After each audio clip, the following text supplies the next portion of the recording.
Welcome to Gen X Files, the only podcast named that's exclusively about the X Files. I'm Angel, and this is my first watch.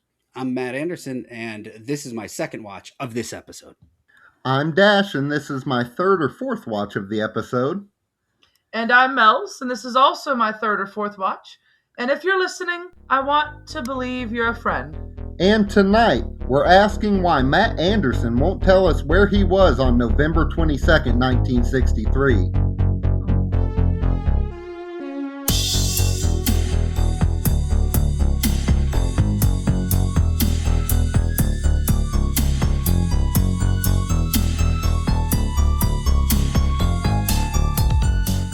Something from another world has landed. The military shot down an unidentified flying object. And the government will do anything. What am I onto? A dangerous path. To keep Mulder and Scully from finding it alive. Mulder! An all-new episode of The X-Files, Friday at 9, 8 Central. All right, so how are you guys doing? Fine. Pretty good. How about you, Matt? Where were you in 1963 in November, Matt? I was trying to hide a gun in a book depository. Was the book depository in Wait. Texas, or was that just completely unrelated? Look, I can't tell you that. That makes sense.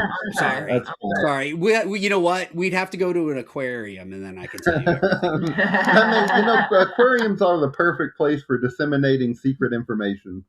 Do you know how many movies that's like a trope into? Yeah. Like that's it. It's amazing how many times people go do meetings standing in front of like various fish and or aquatic animals. You know what? It's, Is there something to it? Is there does water, like big bodies, like being surrounded by water, does that stop anyone from like recording through water? That's totally I probably a wonder. thing. I guess, but you know what? If the microphone is sensitive enough, it might. Sound be waves picking can't up. travel through water the way they can through the air, right? Yeah, I would assume so. But you know what they forgot? They forgot about like spy dolphins, which are a big deal. Oh yeah. I don't know if you've ever seen a movie called The Day of the Dolphin. The Day of the Dolphin. I have. Yeah. Oh my god, that movie is so funny. I was hooked from the poster because I was looking up bad movie posters, and it just says he unknowingly trained a dolphin to kill the president of the United States, Holy and I was like, smokes. "What?" And I had to watch it, and it was so disappointing. But so worth it. Yeah, So. it's not. It's one of those. It can never live up to its own premise. Yeah, they ham-fisted or it so hard. Ew. Yeah. Not literally. They Oh. fisted that ham. I was gonna say. I mean, if you want to define ham fisting, you can go for it. I'd be interested in hearing what you have to say because Ham fisting sounds like some kind of weird college ritual. You know how they have Edward 40 hands? Maybe they attach two hams to your hand and you have to eat both of them. Oh, okay. that kind. Okay, that's nicer than I was thinking. 'Cause Yeah. I was thinking more of like a Black Mirror type thing. Oh, yeah, that pig, yeah. Oh. Yeah, He did more than fist that ham on national television, too. exactly. See, I was thinking about Right. taking one of those hams that you get from the store that's already spiraled and cut with a little thing, and then just fisting the center of it and filling it with stuffing and So stuff. what we've learned 'Cause that'd be today delicious. is that there are many types of ham fisting, and every one is correct. Yes. Not all great, but correct. I've never experienced ham fisting. Well, then you truly haven't lived. Yeah, man. Come on, in your 50-something odd years. I'm sorry. You haven't just experienced. announced my age. I said 50-something. It could be 50-5 and you're 45. Like Matt. I'm You're not. 30. Yeah, I'm we're in my the same 30s. age. Yeah, we're all in our 30s here. Sure. Oh, that's right. Yep. All of us, including Matt. No, we're all in our no. 30s. Matt's 45. Okay. He's old. We're No, all young. yeah. You know, I Yeah. feel like, Matt, when I look at you, I'm staring down the barrel of a 45-year-old What the heck? man. I'm sorry. Have you ever, Sorry. you know what song I'm talking about? Staring down the barrel of a 45. It sounds Isn't it so like- familiar to I me. was going to say like Danzig or something. It's but I one don't of think those so. like super 90s bands like Creed or Stained or something. All right, I'm looking this up. Because now it's going to drive me Staring down the crazy if It's I a don't. popular song. I Google's think. going to be like, do you need help? Are you okay? It's Shine Down. Shine down. Down. Okay, what did I say? Stained and Creed? Well, close. I saw Shine Down live once. probably they were opening for Van Halen. Oh, so. Cool. That must have been. Do you have? Yeah. How old were you? Well, this was 2004, so this was the short. Sammy came back for a tour. I'm just curious what you looked like in your early 20s at a concert. Did you have a mohawk? I did not. I never went like any crazy like dramatic. I always looked like this. That's always been my thing. But I went to a million concerts and I didn't fit in at any of them. It didn't matter, like, because I would go to a lot of punk shows and I looked like the really boring one. I feel like you would fit right in at a Dave Matthews. You know what I mean? Yeah, Maroon 5, maybe. You've listened to my show, Dash. Yeah. You know how those were like. I might leave this show now that you just said that to me. No, don't leave. Don't. I feel like you're one of those people who seems on the surface to be quite vanilla, but underneath you got a little chocolate. You know what I'm saying? I was gonna say it'd be kinky underneath. All right. Okay. You got some Dubai chocolate inside there somewhere. You're a little nutty. There we go. Yeah. You know, I guess you'll have to figure out if what's true or not about. Well, that's the thing with concerts too. I was thinking, like, when you go to usually people who go to a concert, especially like any bigger names, for every person that you're looking at, almost every person at least, paid a lot of money to be there. So everyone has one huge thing in common, that they like this band enough to pay a lot of money to be here. So even if you see someone who's very different or like they don't belong, they paid a bunch of money to see this band. So like, except that commonality makes everyone get along at concerts really well, usually. Yeah. See, I guess now I'm going to have to really show my 45-ness here. Do you know what the most I've ever paid for a concert ticket is? Like $150. And I'm still mad at that. I'm still mad about this. Like $150. $42. What? To go see Iron Maiden on the Brave New World tour. So I bought 2 tickets for the Charlie XCX Brat concert. And I was going to originally go with him, but I let no idea what that is. But I let you. Yeah, a lot of people listening. No, I do. Of course, I have kids, man. Like I know. Yeah, kids, not grown people. I'm a big Charlie XCX fan. He like the way she look. Well, I like the way her music sounds too. I think her music sounds bad, but that's beside the point. I paid, I think, for both the tickets plus like the fees, and I bought a parking pass. It was like $550 for the 2 tickets. And we went to see her in the Staples or the State Farm Arena in Atlanta, and it was like 20,000 people. And I bought the bad, for the record, the bad, cheapest tickets they had available. So I guess this is a little funny thing. You know, Charlie XCX's fan base tends to lean queer. And I was like, you know what? Yeah. I'm going to download Grindr and see how far away the furthest person is from me. And they were literally 1 foot away was the furthest person from me. I was like, oh my God. Everybody 1 foot away from you.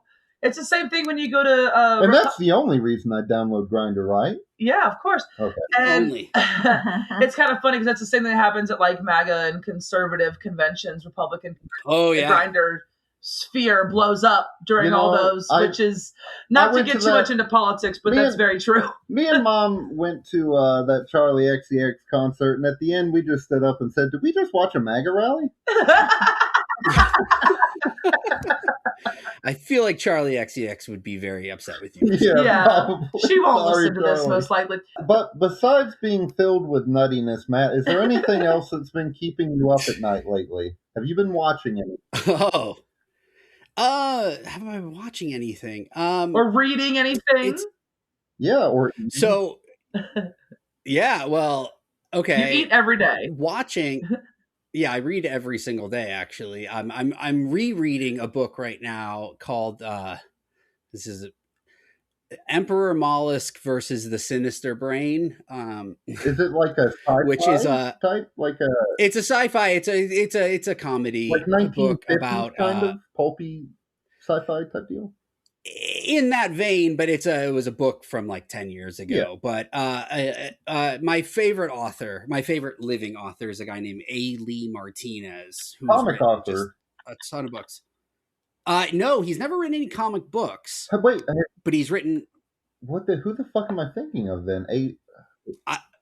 Well, you might have listened to my show, Does This Come in Chromium, in which E.B.E. Martinez has now been on 3 episodes because I got my favorite author to be on my show. That was a nice little shout out to your show there, Matt.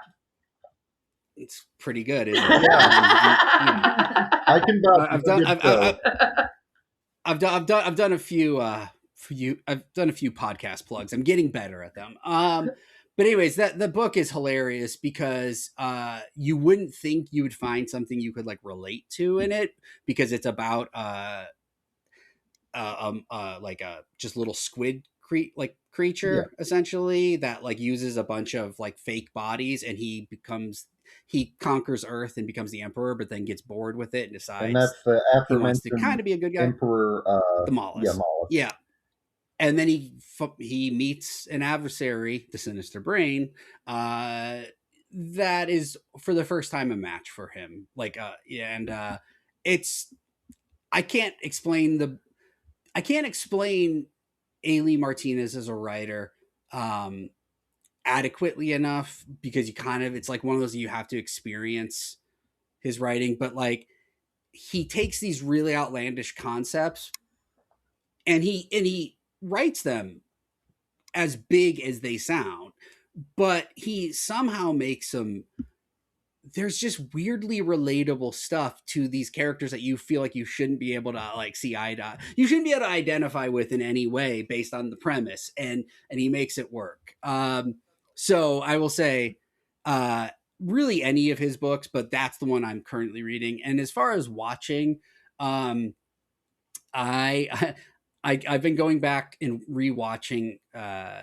There was that show called A Haunting, which was on like Destination America and like Discovery and all those, where it's, people's true stories of being haunted or living in, haunted houses. It's a mix of people, the real people talking to the camera, but then it's got reenactments, which are an art form. Yes, for sure. Oh, they're funny. Me and my mom used to watch Fact and Fiction. It's very much in the same vein. Exactly. It feels like all those reenactments are like actors who couldn't be in actual stuff, because they're never 1,000%. That good. No, it's terrible. They're always like porn acting almost. It's really bad. Worse. Because at least those actors want what's coming next. These actors are just like, there's like at least there's a reward. There's motivation there. They know the only wiener that's coming to them is one that's in Crafty, that's probably from a gas station. Yeah, it's definitely been on a roller for quite a while. My favorite thing in the world, actually, and this is not going to be a great joke this is not going to be great for an audio only podcast, but you'll get the point. Is in almost all of those episodes, they have eventually like a psychic medium or whatever that has to like come into the house. Yeah. And it's the face acting of the people playing the psychics or mediums, because they have to do such a heavy lift, because they have to walk into a room where it looks normal, and they have to sense a presence, a heaviness, and they have to do it all silently. And some are really like, okay at it, like you get a feeling, and then others are just like, you just imagine just someone just like increasingly getting wide-eyed and like I could watch a supercut of fake or of like psychic reenactments all day. That's my there favorite has to be like a YouTube supercut out there, I'm sure. It kind of reminds me how, like, I don't know if you have dogs, right, Matt? Mm-hmm. Does your dog ever just like randomly stare up at like a corner of a ceiling or something and just stare that way for like 5 minutes? You're like, what the fuck are you looking at? Yeah. And like that's sort of the look they do, and when they walk in the room, they just kind of like look. You have to. It is such a like I kind of like live for it, like watching each episode. I'm like, when are they going to bring in the psychic? Because each reenactor, I guess, does it slightly different. They're all trying to like do their own version, but again, it is just a community theater actor walking into an empty room and looking around, but yet it is sometimes it's just magical. So the one I just watched though that has been keeping me up at night is so these people move into a house and apparently like the attic is haunted and they have like 2 teenage daughters, and like every time they walk into the room, like stuff gets thrown at them. Like, so like one girl's like, I'm not going to sleep in this room. So she goes downstairs, and the other one's like, this is my room. And I'm like, you just got a baseball bat thrown at your head by something you don't see. Like, you don't stand your ground. You don't like, stand what in are the you house, doing? let alone the room. She's in an abusive relationship with this ghost. Basically, and like there's like weird doppelgangers in it, like where like one, like this is my favorite scene in the whole thing is like one of the sisters is standing in the bathroom that's like just off this room, and she is just she has long black hair and she's just brushing like one side of it repeatedly, and she's staring in the mirror, and that she never turns, and the other one's like, which dress should I wear to the dance? And she's like, oh, it will be great when you're there. And then like it's like this cryptic conversation that's never sounds real. And then the girl who's like looking for her dress goes downstairs and sees the sister in the kitchen and goes, how'd you beat me down here? And she's like, what are you talking about? I've been down here this whole time. And then it cuts to the real person like saying, I had a conversation with her for 25 minutes and it wasn't my sister. But you see the conversation they're having. You're like, for 25 minutes, you just stood there and watched your sister comb one side of her hair and say things like, the dance will be great. It's like nothing like that didn't freaky. It didn't like a robot or something. You're talking her about. eyeballs were peeling off and her face was melting, but it looked like my sister, I'm pretty sure. Yeah, I was like, I guess that's, I'm like, man, conversations with your sister must be amazing if like that passed as a real one, like, and convinced you for, so yeah, she really wanted to believe. She really did, yeah. Mom, has anything been keeping you up at night? Well, I watched, and I'm always late on watching movies because my husband's cheap. You don't want to pay for the ticket. No. I watched Masters of the Universe. Oh, okay, the new He-Man movie. Did you like it? Yes, I did. I did like it. The only thing I wish that was different was when you see the comic book or the cartoon intro or whatever, it's a real little kid that's got the sword that turns into a grown muscular man, and this was a college kid. Yeah. I've heard middling reviews about it. I'm not sure if we'll catch it. We'll catch it eventually. It's not something that's on like the top of our list at all, but it's there. Have you seen that, Matt? I haven't watched it, no, but I want to. And because of Does This Come in Chromium, my comic book podcast, you can find that on all the platforms. Just search Does This Come in Chromium. No. I know a lot of people that are big like Masters of the Universe fans, and like I feel like they are complete is extremes. Like some like say the movie's amazing, and then others are like, I almost walked out of it. Yeah. You know? Which to me, that always ends up being an interesting watch, if nothing else. When a movie is that kind of divisive, it's like, well, they made some choices, so I'm curious. But so I have a funny story about walking out of a movie. I'll tell very quickly. I was with my ex, and we went to Pizza Hut and got some pizza, and then we decided we were going to go to the movies. Well, Pizza Hut is dangerous for me to eat. We don't get it anymore. Yeah, we don't get Pizza Hut anymore. Papa John's or Domino's, all the way. We were standing in line to the movies, and I had something that I thought was just going to be me passing gas, and it turned out that was not it. And so... it was a gamble that you lost. I lost that gamble. We've all lost that gamble once or twice. Luckily, I had a pair of shorts out in the car, and so I cleaned myself up and put on the shorts and everything. And then we got our popcorn, went into the movie. And what movie was it? It was I, Frankenstein with Aaron Eckhart. And it was... Oh, yeah, the one where he's like a hobo Frankenstein? Yes, and it was so bad that even after shitting myself and deciding to stay and watched the movie. We walked out like 30 minutes in. I was like, this is horrible. Dang. Is it the only movie you've ever walked out of? I can remember that when Atlantis was in theaters, that animated Disney movie. Oh yeah, that yeah. One of the people that close to the main character dies, and that used to freak me out. So I told my mom, "Can we just go home?" And we just left. That was if you were little, right? I was like 6 or something, That's wild. Like, I didn't know if it was you or Jolie that I left the theater with, so I guess it was you. Yeah, it was definitely me. It freaked me out as a kid. But what have we been watching, babe? What have we been kept up by? Well, when it comes to movies and shows, besides at least a handful more Smallville episodes this week. Yes. We definitely caught up on some Smallville. I think that's the only thing we actually watched this week because we have guest been very busy. stargazing to talk about it regarding Smallville. Yeah, our guest stargazing today has some stuff to do with Smallville, which I don't know if you know that, but that's interesting. Yeah. But yeah, as Melz was alluding to, I have been kept up at night by Cyberpunk 2077, which I have.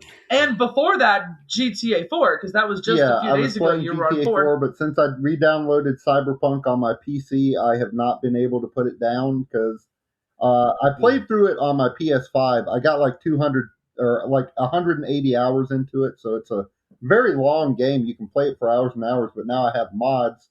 So it's probably going to be an even longer game. He did one of those mod package things you can do through Vortex, and it was like 385 mods. Yeah. That you downloaded all at once or something. Or was it 600? I don't know. It was 300. It was ridiculous. And I had to click them one by one. I actually joked with Melz. Oh, God. You've seen the Jetsons, right? Oh, yeah. Well, I was sitting there having to click through each of these mods to download them individually because she went to bed.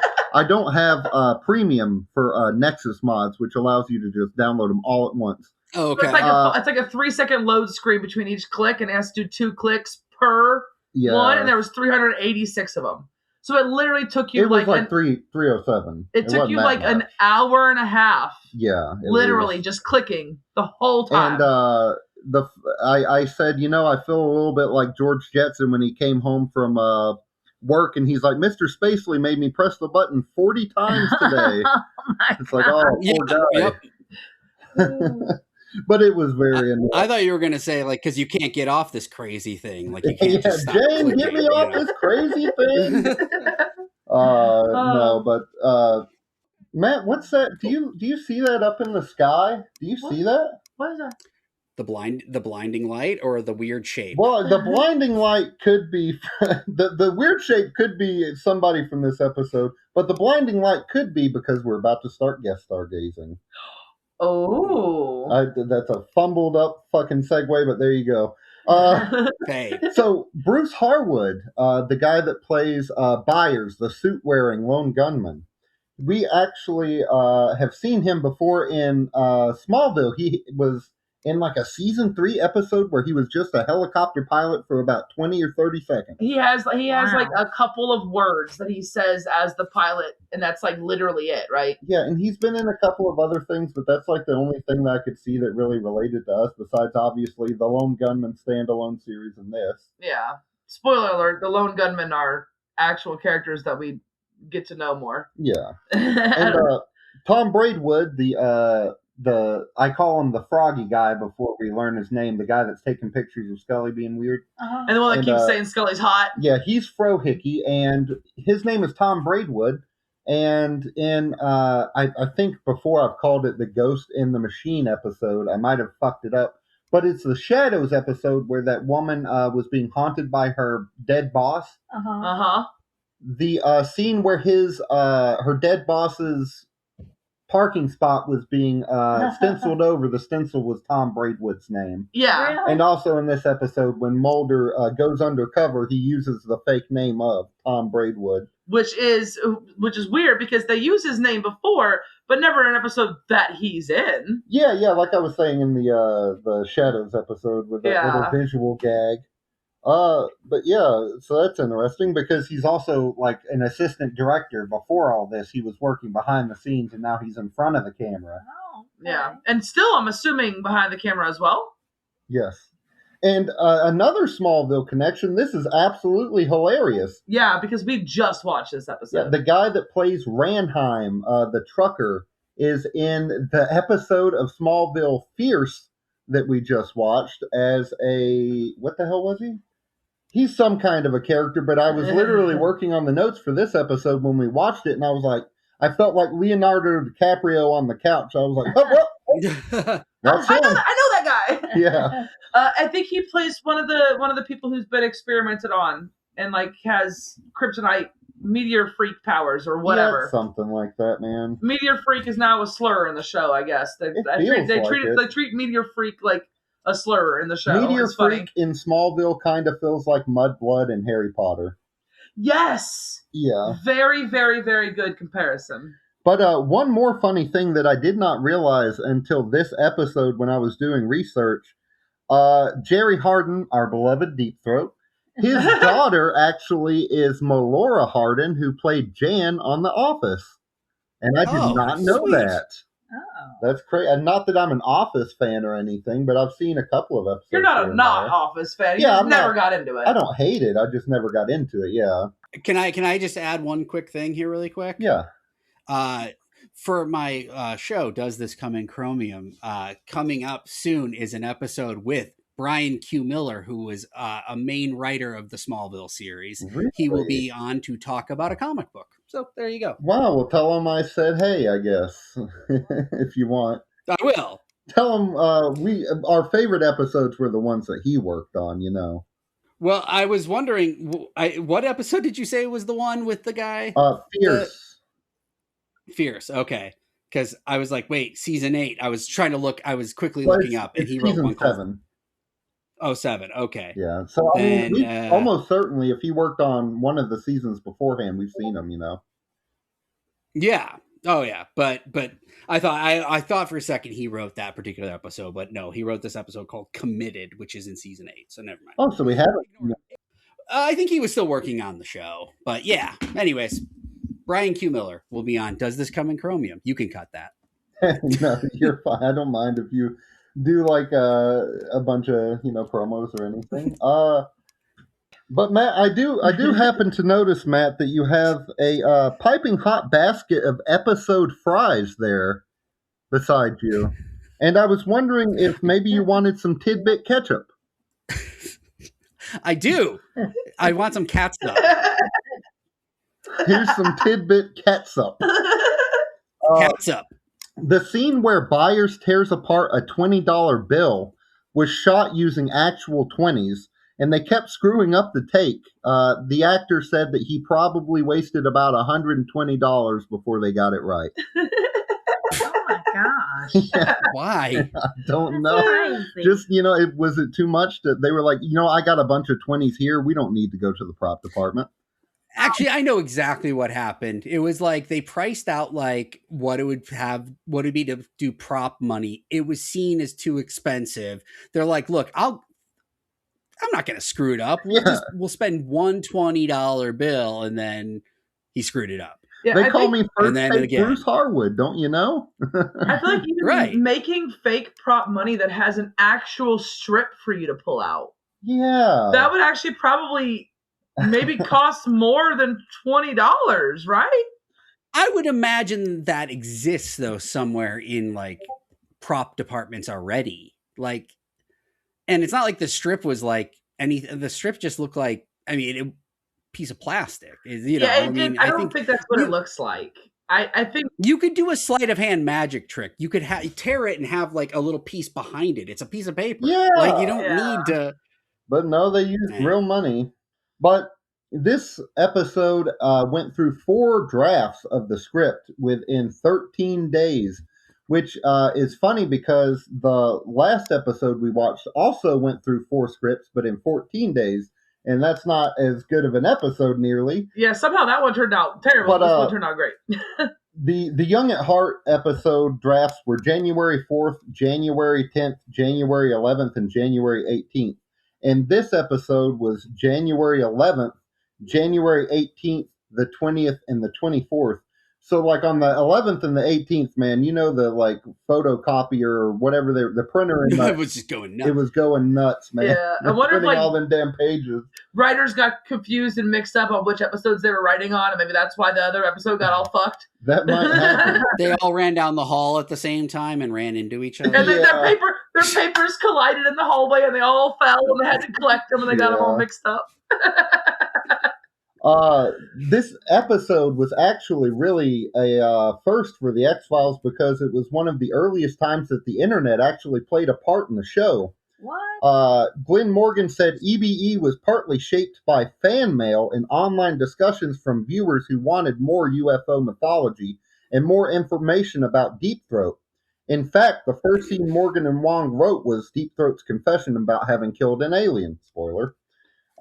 Spoiler! Fox executives pushed back on developing Deep Throat too much, seeing him mainly as the mysterious informant who gives Mulder information. Morgan and Chris Carter responded by showing the network online fan comments demonstrating that viewers were already invested in Deep Throat as a character, and Fox eventually backed off. They're like, we showed them all these comments from people on message boards saying they want more Deep Throat. And they were like, yeah, well, look. They just keep saying they want Deep Throat. Was there any more information? No. Right. But look, we got to give them what they said want. They wanted Chris Carter to give them Deep Throat specifically. Right. And all the big executive guys are like, this whole internet thing isn't going to take off. But that's not the only way it affected the episode either, because the Lone Gunmen were supposed to be just a one-off. Like, Tom Braidwood didn't think he was going to be an actual, like, on-screen presence in the show. Well, and that's cleared based on you broke down like who they are, and they're not actors. I mean, some of them are, or they're bit parts. So this is definitely one of those, like, it was clear that it was not meant to continue beyond this. Or if it was always going to be just these very small little, like, Mulder might check in with them. But beyond that, the fan response on the message boards back in 1994 was so so much that they eventually were like, no, we got to have them in another episode. And they do come back, Mom, in season 2. Oh, okay. And you know why that was. You know exactly why that fan response was what it was, right? They saw themselves, dude. Like 1994 internet message board the people who are on 1994 message boards are Langley, Byers and Frohickey. I had to think like, these weirdos are just like me. And there's like 3 different versions of the same weirdo too. Yes. It's perfect. Exactly. So you get a good chance to be like, because we know that there is always kind of the weirdo that's got the long hair and the band T-shirts.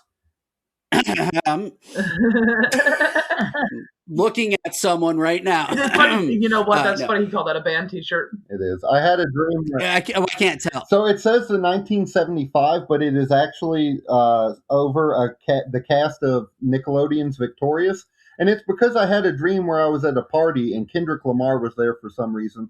But there was another guy at the party who had a shirt like this. And I said, oh, I get it. It's like a joke. It's like they're the 1975, but it's the cast of Victorious. And when I woke up, I told Melz, and I was like, we got to make this dream shirt. And so now I designed it on my app on my phone. I designed a picture. And I actually tried to order it from like a professional shirt making place. And they sent me a thing. And they're like, oh, you can't because Nickelodeon. So I just did it on Amazon. Right. Yeah. Because Amazon knows. I mean, it looks great. Right.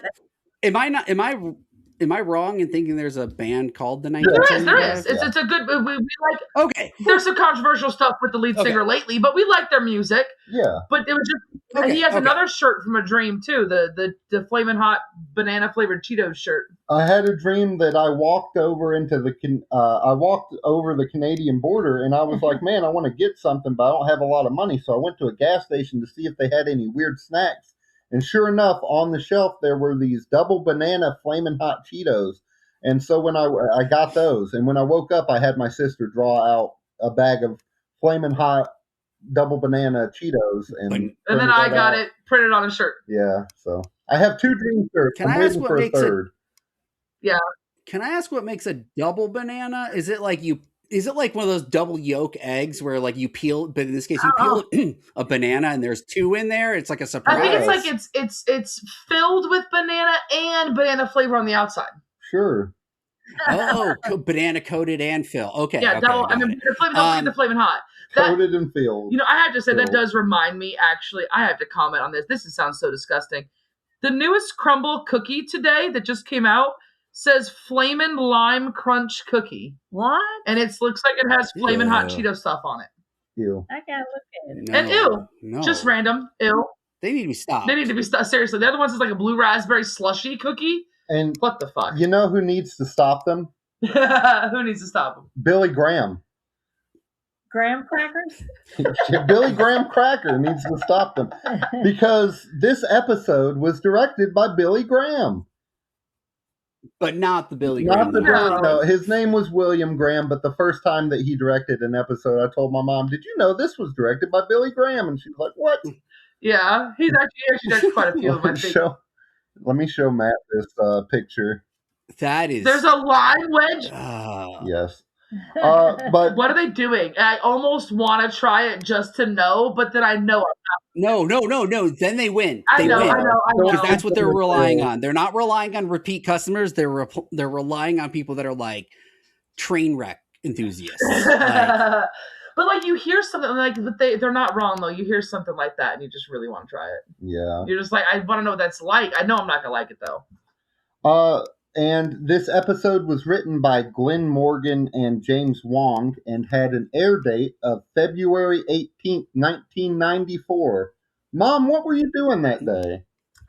Well, I was readjusting my exotic masks I would have on my walls.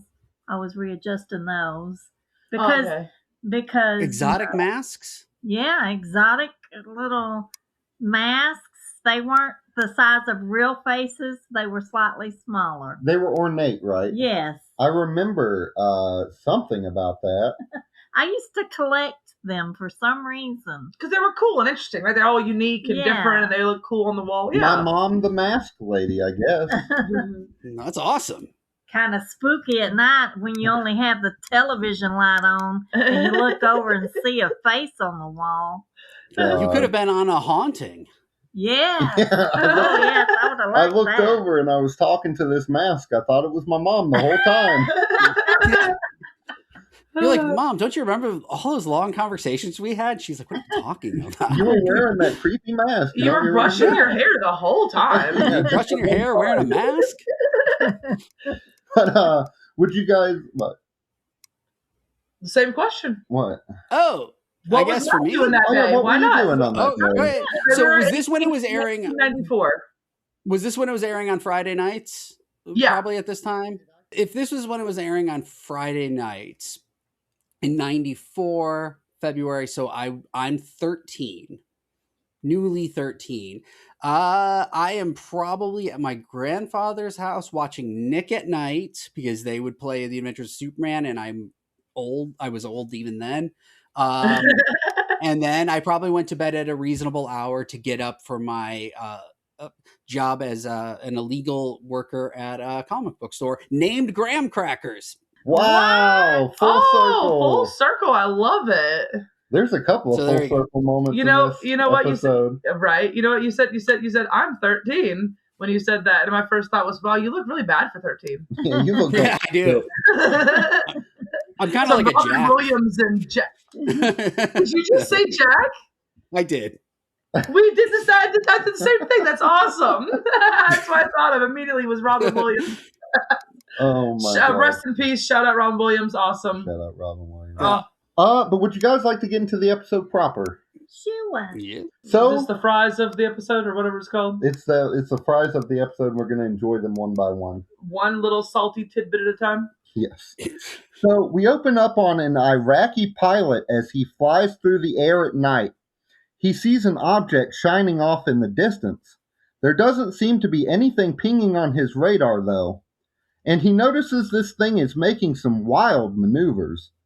The pilot radios into his base, but the people there can't see anything on their side either. The pilot looks up from his radar and has lost his visual on the object, but just then he's engulfed in a bright light. The base radar picks up some bogies and they yell at him that he's under attack.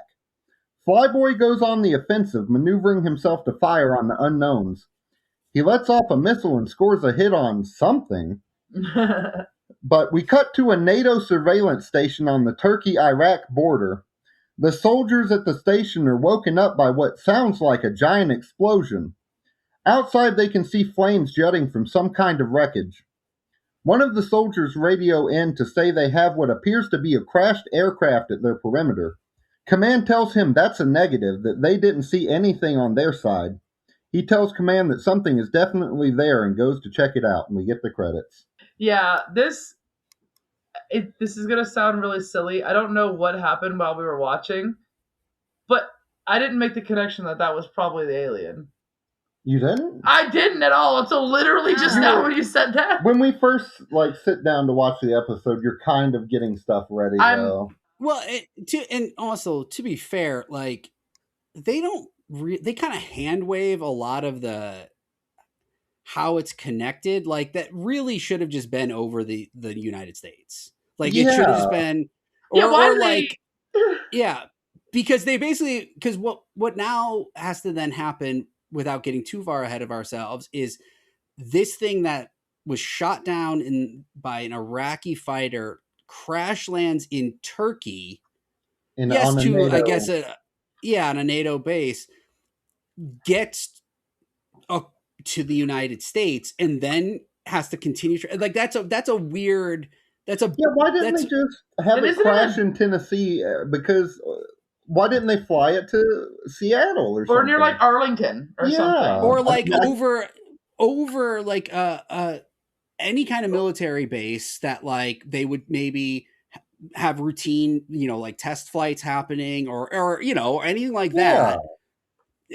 But that is probably why, because it's like, I honestly, since, I've seen this episode before, but it had been a long time, a part of me was like, well, I know the FBI doesn't work internationally, but I was like, is this gonna be like one of those things where, for whatever reason, they're gonna go overseas? That's what the I stands for, Matt, is international. You didn't know? Oh, is it the Federal Bureau of the International?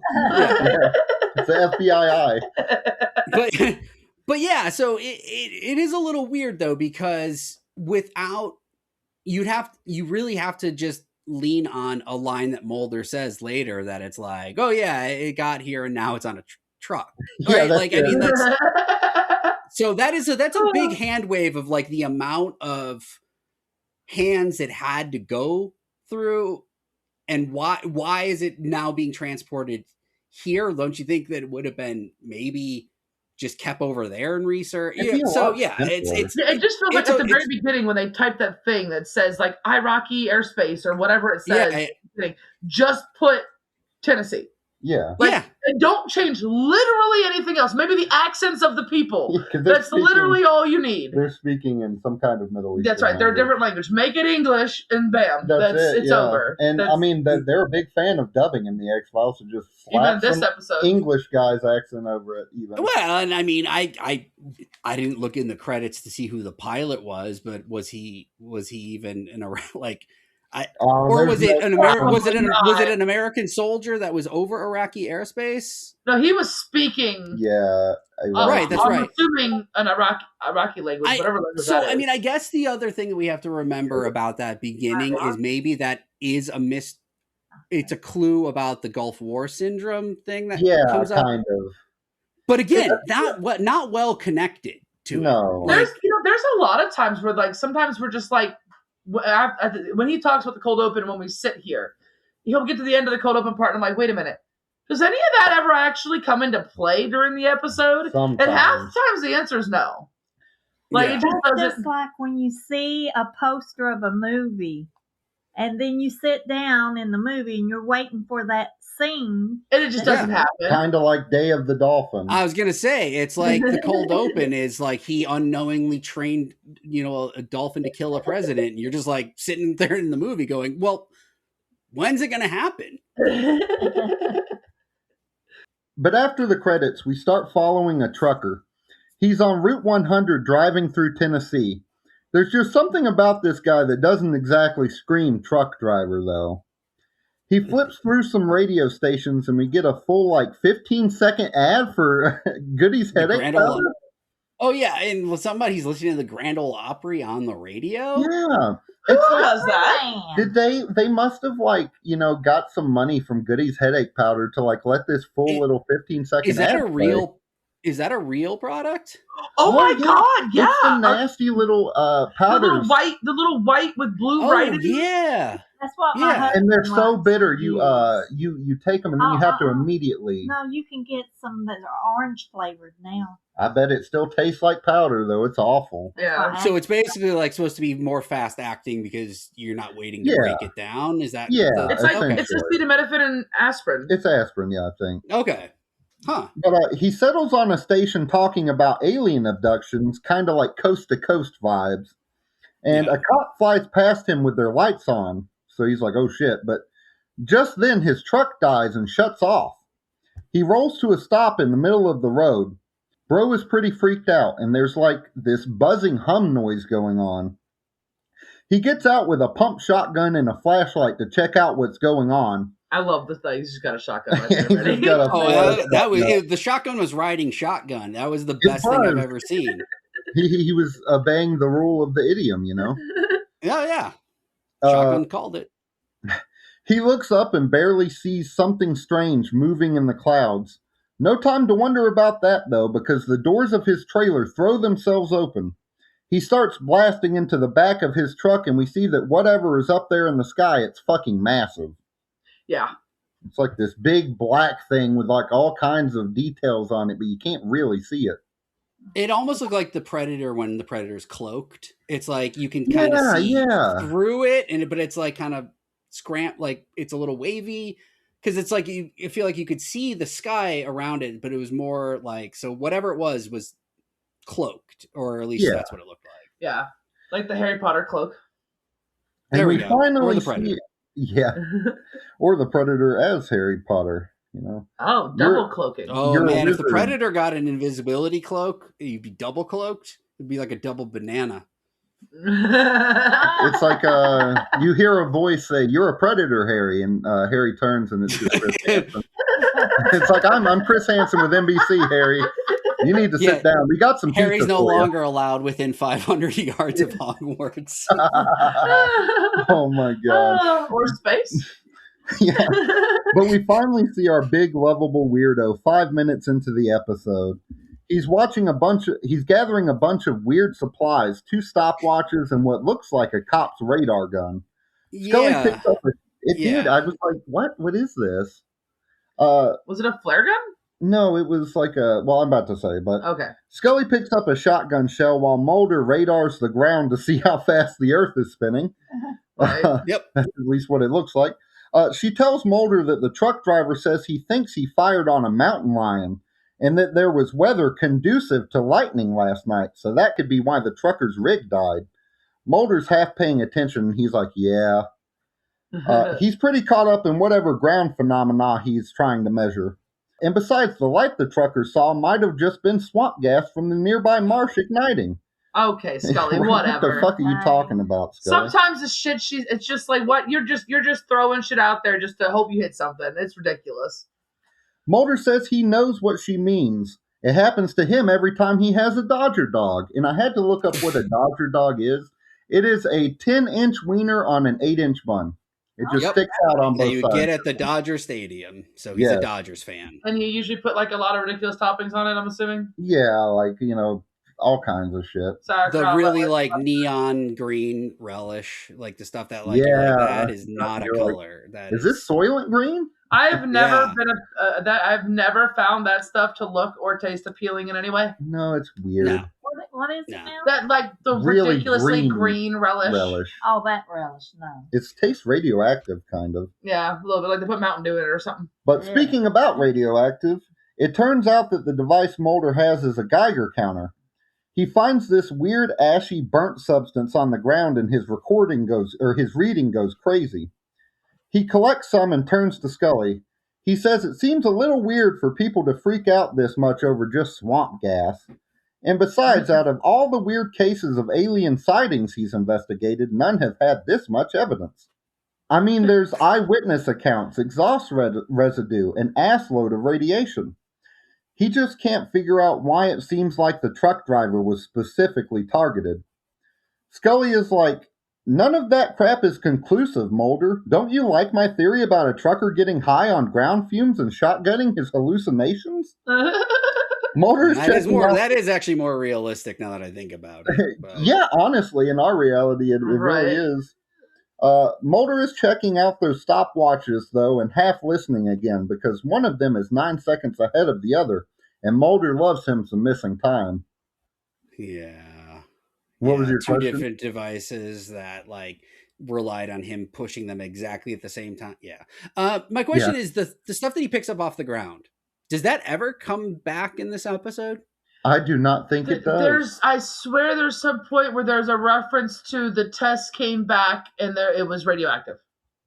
Or but we already knew that part. Yeah. There was one line throw off, you hear, I remember saying the results came back for it. And it was something. So you probably didn't even write it down because it was so insignificant. It doesn't really come back in a significant way. It's just the way they zoomed up on it and the way they sat with it, getting the sample and stuff. And it seems like it's physical residue of something, right? Honestly, based on because we all watched the whole episode, so we know what happens at the end. What was this stuff? That's what I'm wondering. It was, we don't ever see anything like that form or happen or drip or whatever, right? It was some kind of maybe the dirt or the surrounding stuff had melted and solidified into a weird substance. Yeah, it kind of looks like something like plastic melted and mixed with dirt and then formed. What did it look like to you, Mom? Well, it was white and crusty. It was old poop. You thought it was bird poop? So. Or just old human poop or dog poop. Sometimes Foxy's poop in the yard will be white after a day. Mulder's like, holy shit, Scully, this bird poop is radioactive. He's like, we're looking for radioactive birds. We're looking for some and he goes off on a whole different thing. It's like, this must be what Godzilla's going to fight in -0. Godzilla. Exactly. but I guess it didn't occur to me until after the episode was over, but I was just like, it felt like a weird choice to actually really show him gather that for it to not be anything. Now, on one respect, that's kind of cool. Not everything you pick up is gonna be some massive clue, but this is TV. If it's not gonna be a massive clue, you could make that a story point. I thought it was something, but it's not. But it wasn't. It's they just almost seem to forget it, which leads me to go back to that. Did two people run down the hall with two different scripts? Was that supposed to be in something else?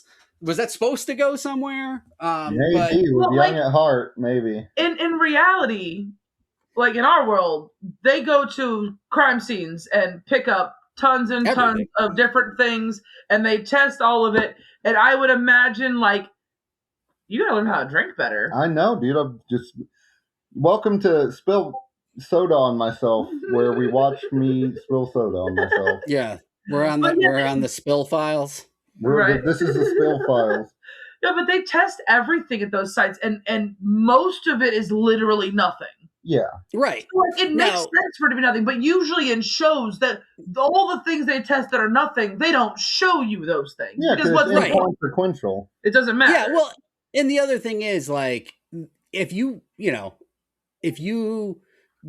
took a radioactive sample from some dirt where a truck stalled and the truck was not carrying radioactive material, that's still, you don't just go, it's radioactive, but it's whatever. It's no, that you probably need to look into that. I don't think the ground is supposed to just be radioactive. I'm not a scientist, but I kind of think that might be a little alarming. But the Tennessee trucker isn't too happy about being detained in the volunteer state, and he lets Mulder and Scully know it. He doesn't hold back either. He calls it a load of horse manure. He's a veteran and knows how to handle a firearm. Mulder addresses him as Mr. Ranheim and asks him to elaborate on his encounter from last night. He says he saw something round-shaped with green and orange lights, but that doesn't add up with his description of a black cigar-shaped object. He looked up and said, "Is that a cigarette?" I don't know if you've ever seen Scary Movie 3, but Queen Latifah is in it, and she's shown a picture of a lighthouse, and she's like, "Is that a cigarette?" And she has like doors full of smoked cigarettes everywhere. Everything she sees looks like a cigarette to her.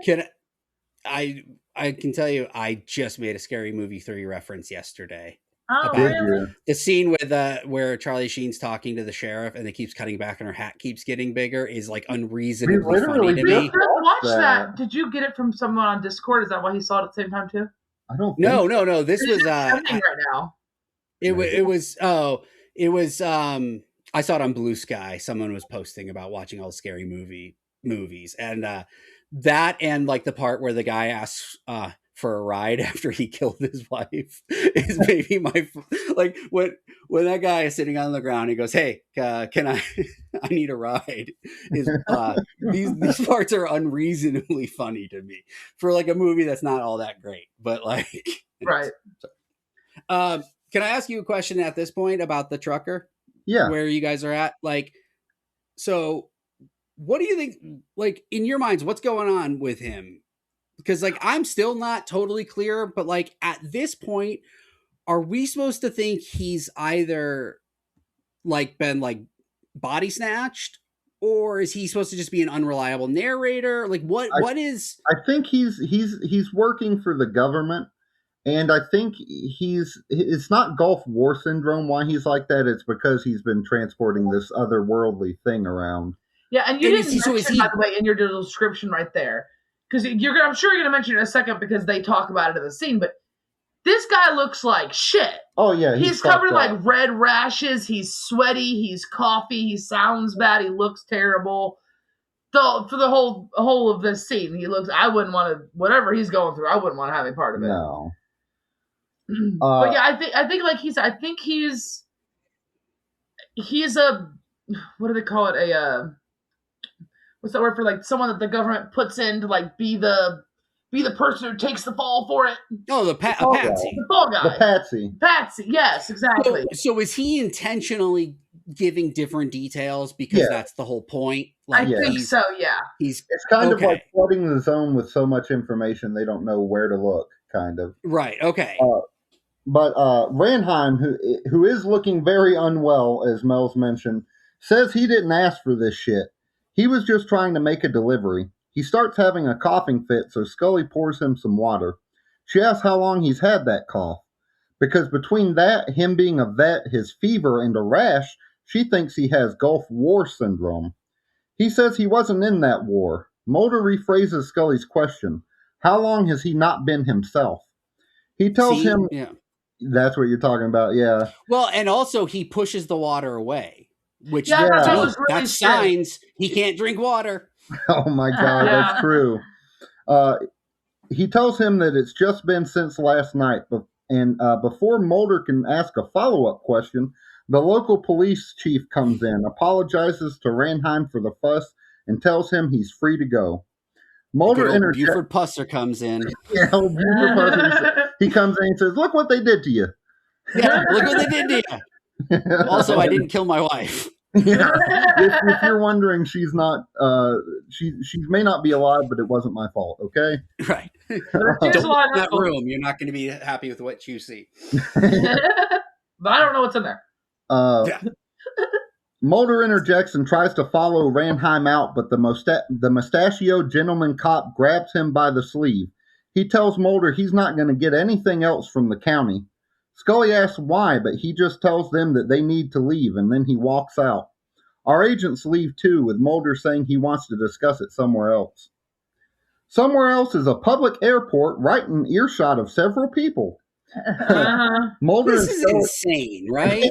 They take the first seat like behind the driver of like the shuttle bus. Yeah.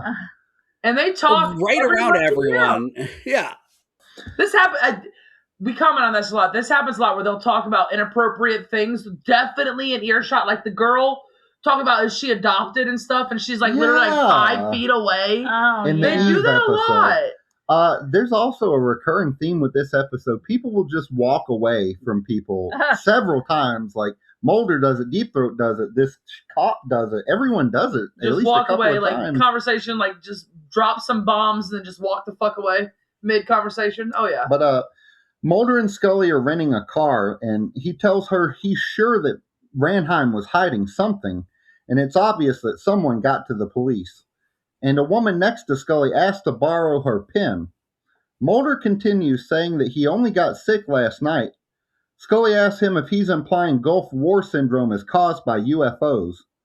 Pen Lady hands the pen back to Scully, and Mulder replies that soldiers have reported UFO counters during war in the past.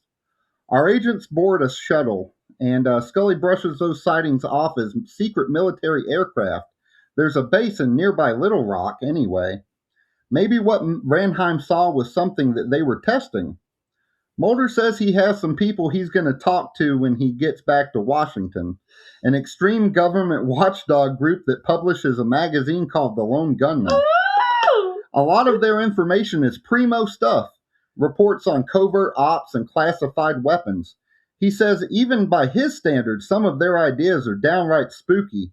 I mean, these guys must be badass and super cool, right? Oh, totally.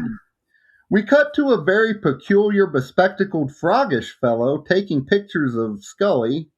Yeah. Unfortunately, or at least that's what it appears like he's doing. This isn't the first time Frohicke's a little weird about Scully. It's the first time, but it's not the last. Oh, that's what did I say? You said it's not the first time. But never mind that, because a tall, blonde, Garth-looking dude is telling Mulder he just had breakfast with the guy that killed JFK. He's older now, but he was dressed as a cop on the grassy knoll. But never mind that either, because the most normal-looking of these 3 weirdos, dressed in a suit, is telling Mulder that the leader of the Russian Social Democrats is being put into power by the most heinously evil force of the 20th century. Mulder quips, who, Barney the dinosaur? Oh, boy. And he says, no, the CIA. Yeah. Oh. Did you have to get a dose of Barney when your kids were growing up, Matt? No, thankfully.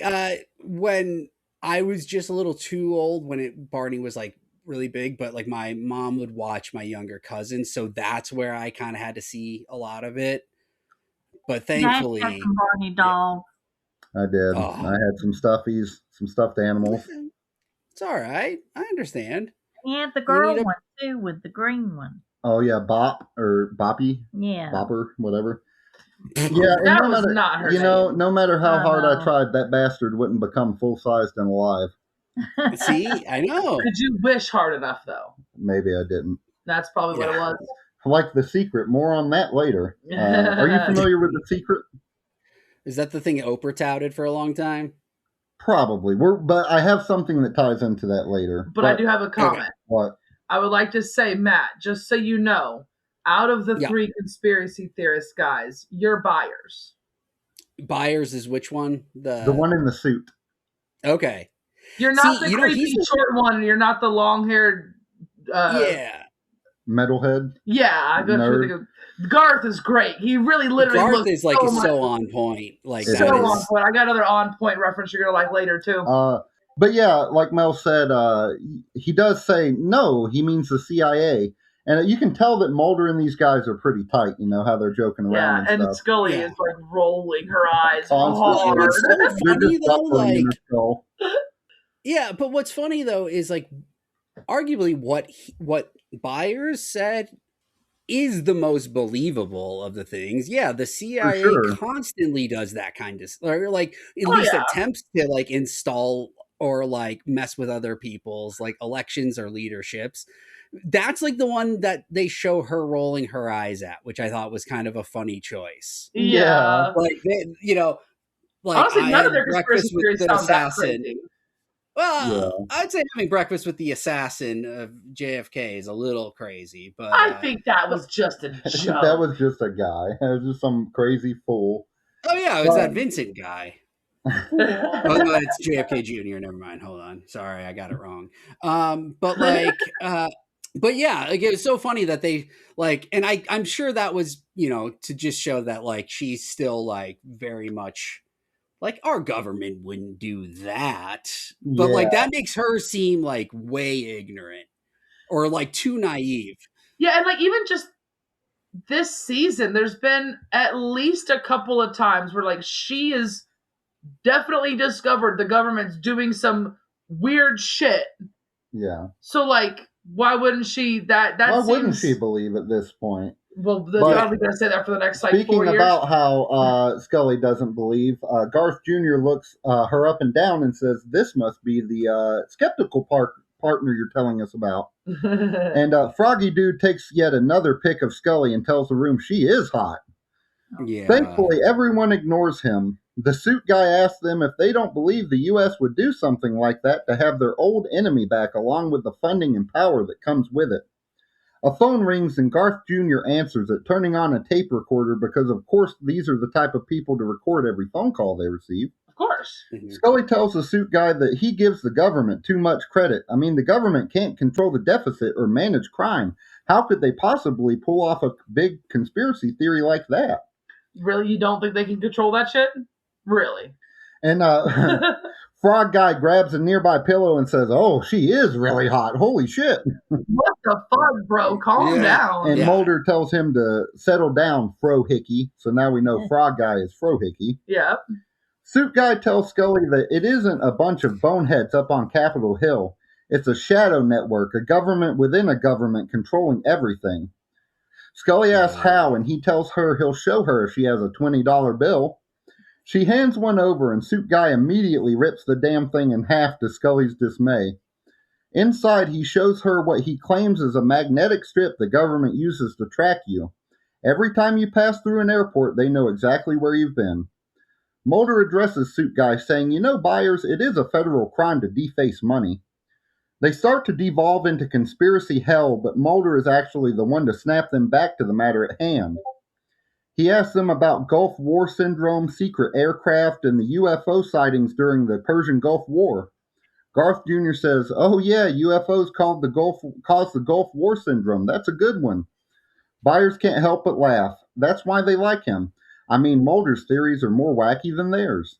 This gets me. So I love this. It gets you so hard? Oh yeah, it gets me so hard. She needs a pillow now. But just so many things about this are so good. The writing, the introduction to these characters.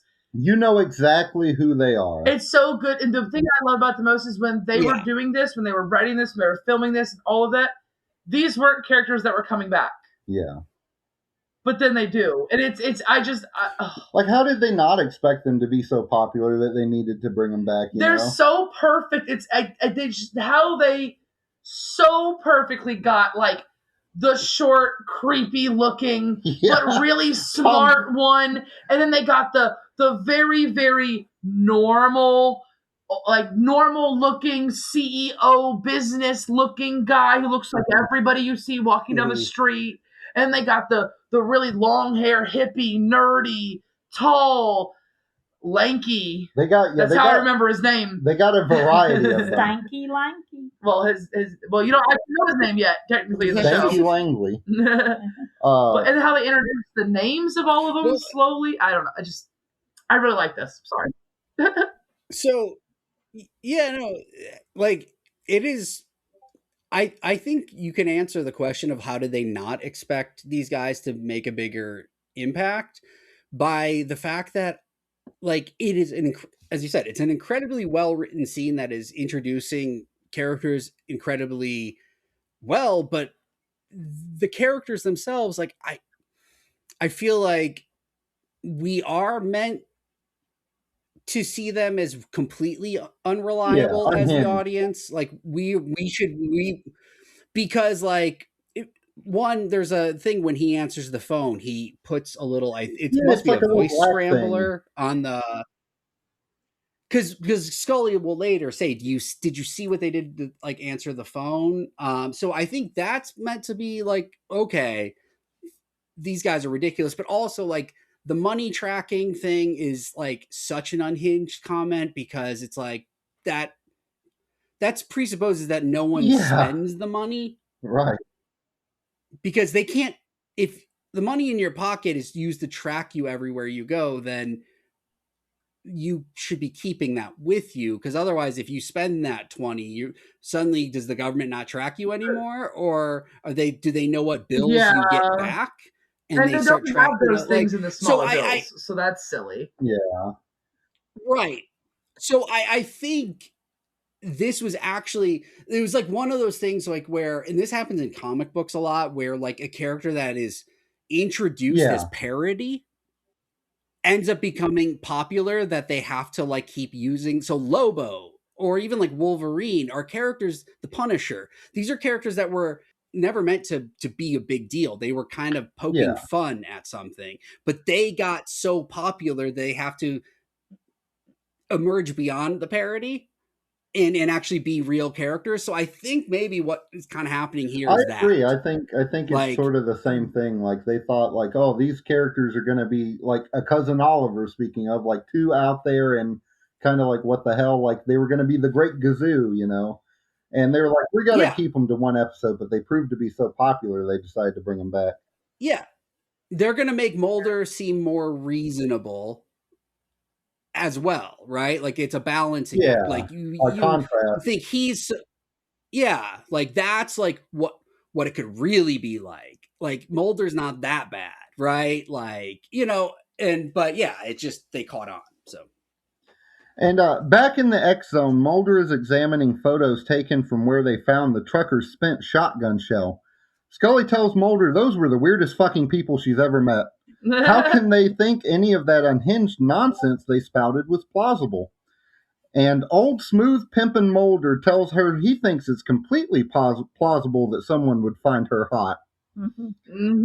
Scully pauses for a moment but changes subjects. I mean, did you see how they answered their phone? They're so paranoid they probably think they're monitored and followed 24/7. The way Mulder looks at her when she says that is like, well, like they probably are. Yeah. And she doesn't know exactly how like they operate yet. As we learn later, they are. Oh yeah. They are being watched thoroughly. They're really in the shit. They're not playing around in this shit. They're not just a weird like message board guy that's like, hey man, did you hear that birds aren't real? And you know, I thought about this. Yeah. In '94, when people watched this, like all those guys are talking crazy conspiracy theories. They're fucking crazy. I didn't find their conspiracies to be that crazy now because of like the state of the world and the conspiracies that we have learned over the last 30 some years that are true. I mean, the CIA does like, and like we've learned a lot of stuff about CIA and prop up like despots and like shadow rulers and all that stuff. Not to mention the whole like Noriega and all that. They supposedly released all the JFK files and they released all the alien footage that they have. Supposedly, some of it's. But Scully opens her pen she was using earlier and trails off. Her pen has this circuitry all over it. It looks like it turns out that someone has been monitoring her. Funny, they were just talking about those guys being monitored and listened. Right. Yeah. Do you think with all that circuitry, they could have made also a pen that, like, if you're going to make a pen a spy device, make sure it doesn't run out of ink. Or make sure it like works really good. Yeah. Or make sure you give them no reason to open it. Just weld it so it can't be opened or something. That way it'll be your favorite pen. Yeah. All the time. So my question is, did that woman just like swap out the inside of her pen, or did she hand her the exact pen but just modified? I think she handed her a different pen, but like the same kind. So she would have had to know what kind of pen she had. Scully has. It goes deeper than we thought. There's a camera inside Scully's purse. It was an FBI pen. Yeah, probably. Probably, yeah. In his darkened apartment, Mulder switches the bulb in his desk lamp to a blue one, points it at a window, and opens the blinds. Mulder sits down and waits, and there's this really cool shot of him bathed in like red and blue lights. It looks really like sweet. It really does. I guess it's from the outdoor nightclub Mulder lives across from. Yeah. Our little narcoleptic guy got all tuckered out from waiting and is sleeping on the couch when he gets a call. He jumps up and answers, and the other line hangs up wordlessly. There is an episode where Mulder is like so tired, and he's like, "Oh," and he looks up at the clock, and it's 7:55 p.m. So that's why I called him our little narcoleptic guy. Yeah. Mulder is sitting on a bench by. When I watched this on my phone, I was pretty sure he was sitting by the reflecting pool at the Lincoln Monument. I'm not sure if that's where he's at.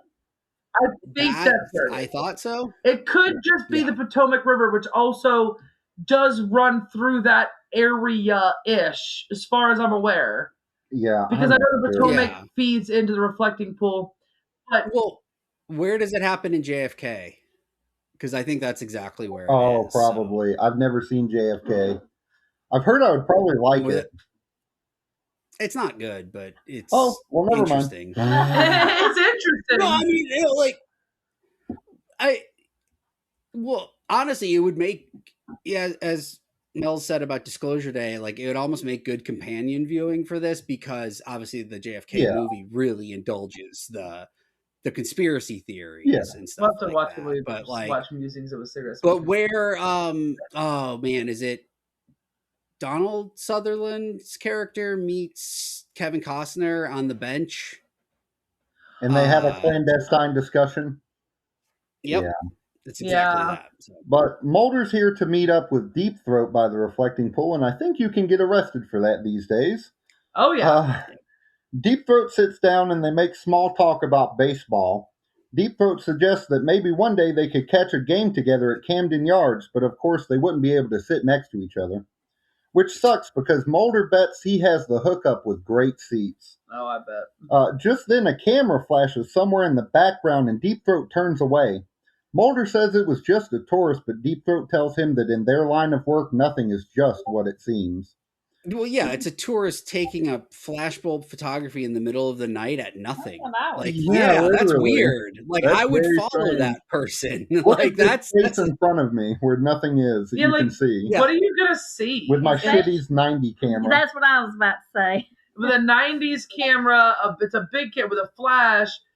That picture is not a lot of stuff. No, just especially with it is literally of those two. That's it. Yeah. It's weird. Mulder cuts to the chase, though. What are they embroiled in? They go to investigate a possible UFO sighting, and now someone is using surveillance equipment to listen in on them? He wants to know who. Deep Throat doesn't reply, just hands him a manila folder and stands up to leave. Mulder asks him exactly what he's onto here. Deep Throat looks over his shoulder and tells him a dangerous path and continues into the night. Back in the X Zone, Mulder reads through the top-secret report Deep Throat put in his hands. Scully walks in with some crucial findings. The truck was bullshit, and so was Ranheim himself. The manifest said he was delivering 3,000 pounds of auto parts, but weigh stations along his route clocked him at just above 5,000. So Ranheim had an extra ton of something he was hauling.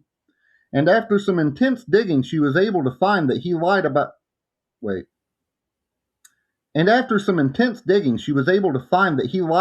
not being in the Gulf War, too. And the guy's not even named Ranheim. He's called something like Frank Dukes. Frank Dukes? Who's that? You know who Frank Dukes is? Dukes? That name sounds so familiar, but... Dukes of Hazzard. Dukes Mayonnaise? He was a Spec Ops Black Beret in Iraq, and he's been to the VA for treatment 3 times in the past year, so he was sick way before his alleged encounter. No word, though, on if he ever won a Kumite. Frank Dukes is from Bloodsport. Oh, okay. Sure it was I run with this just a little bit, just a tiny bit. Mulder's pissed. They had the guy in the room with them, and he still slipped through their hands. It makes sense, though. A UFO was shot down in Iraq. The Army secured the aircraft and possibly its occupants, and Frank was picked to get the body out of the Middle East and onto U.S. soil. Explains why his truck was so damn heavy. The military has pulled some covert transport shit like this in the past anyway. He laughs and asks Scully if he's starting to sound like those lone gunman guys. What is beeping, dude? I don't know why it keeps What beeping. the fuck is beeping? Is it on the laptop or is it on here? It sounds like the speaker. It sounds like the speaker, yeah. I think it's something on my laptop, though. Let me see if I can turn my notifications all the way down. You know what? I'm being surveilled. Is the charger a little bit loose and unplugging and plugging in? Maybe. It could be. It's fully charged now, so maybe that'll stop. Nope, it's still doing it. Let me bring up my... It's been doing it the whole entire time, by the way. It's just started to get a little bit more often recently for some reason. She asks him how he got this info, and all he tells her is he knows a guy with a deep background, which is weirder than telling her he can't say. Right? Yeah. Guy has a deep background. All right. Mulder says the guy's helped them before, and he trusts him. Scully isn't exactly reassured. I mean, they're being bugged, fucked with, threatened, and dismissed, and for all they know, this mysterious source could be part of it. Mulder insists Deep Throat has never lied to him. Scully tells him that he's the only one she trusts. He asks her to trust him on this, then. She figured out that Frank Bloodsport's truck is heading west toward Colorado. Mulder wants to try to cut it off if they can and tells Scully he'll meet back up with her in an hour. Mulder gets to his apartment and finds his power is out. From somewhere in the dark, Deep Throat tells him he cut it. Mulder asks why he risked showing up here. This is why the fuck would he cut his power? That is so insane. No like I understand you know why? Daylight. There's you light. know exactly why. No, it's dark. Is it? It's very dark. Yeah. Oh. You know exactly why he's cutting the power. Why? Where's the surveillance? Yeah, he don't want to be listened to. Did we get to the part where Scully finds that listening device in the outlet yet? So that was Mulder. That's Mulder. We're going to very soon. Just a second, I think. Yeah. And that is why, Deep Throat already knows that's probably there, or knows something like that is there. Yeah, he knows they're being listened to in his apartment. You know, I had a... So he's... But I do wonder if he, actually, cut the, main wire or whatever, or if he just flipped the breaker. I do hope he cut the wire, and Mulder's like, well, shit, man, now I gotta call some people. Yeah. FBI people come and do that shit for him, right? Well, you would hope they would hire someone to do it for him or something. You know, I kind of had a little bit of a moment during this episode. I really, really, really, really thought, and I'm going to try to do this without giving away too much spoiler for future stuff, but I really, really thought this was the first X episode. Oh, where he puts an X on the window. And it's not. It's not. He doesn't. He just shines a blue light. Yeah. That was earlier, I know. But it reminded me You know of that. what it is? It's the blue light special on Deep Throat. That's what it is. There we go. You got to wait for the blue light special to get Deep Throat. Exactly. You got that on sale, Deep Throat. Oh, yeah. But Mulder's asking him why he risked showing up here, and Deep Throat tells him he has such sights to show him. Oh, yeah. He has such sights. He has such sights to show him, because I did think it was really creepy that he just comes in and he's just sitting on the couch, kind of like a fucking Cenobite or something in the dark. Yep. It makes me wonder how long he was sitting there. He likes to watch. He hands Mulder over another envelope. Inside is a photo from Fort Benning, Georgia. Funnily enough, I've been there. Where 17 UFOs were reported in a single hour. Mulder asks if that's where they're keeping the Iraqi wreckage and if the UFOs are patrolling the area. Deep Throat tells him his shitty apartment is pretty nice, and he goes to leave. Mulder stops him and thanks him for his help before watching Deep Throat wordlessly walk out. He looked like a disappointed dad. He's like, thanks for all your help. And Deep Throat's like, yeah. He's like, you didn't even offer me a drink. He's like, thanks for all your help, Deep Throat. And he's like, yeah, you need to get a better job. Yeah. You need to clean up around here. Get off your lazy ass. Stop hanging out with that Lone Gunmen crowd you're hanging out with. They're a bad influence. Yeah. Playing so many video games.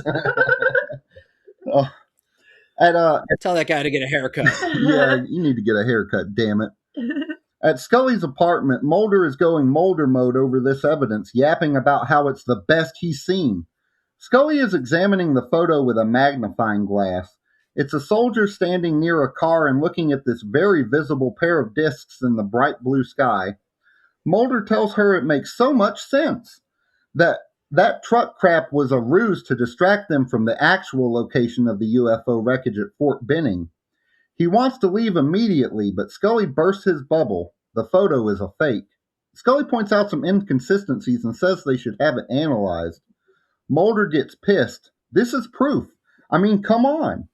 Why won't she just admit she's determined not to believe their informant when this could lead to the discovery of extraterrestrial biological entities?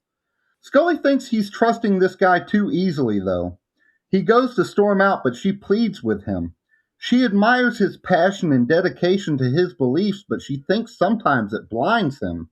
There are people that are watching what he does that could use that against him. She tells him that the truth is out there, but so are lies. She says the thing. She does say the She thing. says the truth is out there. Mulder doesn't know what to make of Scully stealing the show's tagline, so he gives her an awkward thank you and leaves. He's just like, after all that, he's just like, thank you. And then he walks out.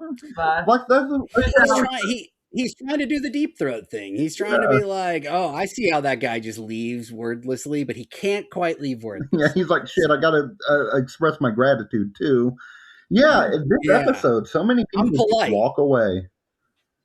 Walk away, bright eyes. Every now and then. We get an X file. We get an X file. The next morning, Scully walks into the X zone. She leaves her briefcase upright on her desk and walks out of the room to pour a cup of coffee. When she comes back, her briefcase has fallen over and the desk lamp has been turned on. Mulder comes out of the shadows and jump scares Scully. It's like he just fucking starts. I hate when somebody starts talking before you see them. Scares the shit out of me every time. I need to know where you are, motherfucker. And two things here. Okay, first of all, her coffee looks disgusting. She puts black coffee in there and she puts a little poof of powdered creamer in there and stirs it. No sugar. She stirs it for 2 seconds. That was a weird thing. Scully's like, I just need that was terrible caffeine in my body. I don't give a shit about how it tastes. And then also, so what I'm getting is Mulder came in, turned the light on, knocked her suitcase over, and then backed away from the desk for a minute. Into the darkness. And waited for Scully to come back in, and then reapproached the suitcase. Is that what I'm getting? You know what? Basically. Mulder just watched Halloween. He's like, Michael Myers does stuff like this. I'm going to do it too. You just touch something or move something a little bit so someone notices and then wait. Yeah, that's what he was. What the fuck? You're like, that's what he was doing in the shadows. He was trying to stab himself in the eye with a coat hanger. Oh, that motion did not look like stabbing yourself in the eye from my angle. Well, you've got to twist it when you do it. He's like, you got to get the double-fisted twist on that coat hanger. Oh, Lord. Double banana again. That's what it is. He's examined the photo a bit and found even more bullshit. The government is really bad at Photoshop, it turns out. Yeah, what? Are you going to mention the moon? Yeah. There's like a moon that's like full in the background behind some shadows, and then they've put a reflection of that moon in the window of the car, but it's a half moon. So it's a different phase of the moon. Moon in the sky, and it's like a quarter moon in the window. Okay, yeah. Which is crazy. The amount of effort that would have taken at that time to make. And like, I get it. Like, the point is, it should look at first glance convincing to get people's hopes up. And then, but like, that's so ridiculous. The moon thing is stupid. Doesn't make any sense. And the shadows don't line up and the UFOs aren't reflected right. There's just so much wrong. I could make a fake edit on my phone better than this. Yeah, for sure. Well, you have technology in 2026, but that's true. I do. It's looking more and more like they can only trust each other. And he tells because Scully, now the guy has lied to him. Yeah, like and he does tell Scully that she's right to call it a fake. Yeah, he's mad about it at first, but he admits it. He says they went through a lot to throw Mulder and Scully off, so they must have a really fucking good reason. For some reason, we're getting Aquarium Deep Throat now. Mulder tells him the picture was a fake. This asshole asked Mulder to at least tell him how cool their photo editing was, or he's going to cry. They worked really hard on it, and I think you had something you wanted to add in here. Did you not? I do. So, you guys talk about product tie-ins to episodes, and I realized that, like, Deep Throat makes a comment about, if a shark stops swimming, it'll die. Yeah. But then I was thinking about, they're always being surveilled. And I was like, what if a shark never stops listening? And that's where I came up with the product of shark ears surveillance. Basically, sharks are listening devices, so you can't even talk safely around them. So they're being surveilled right now, possibly. But think about this.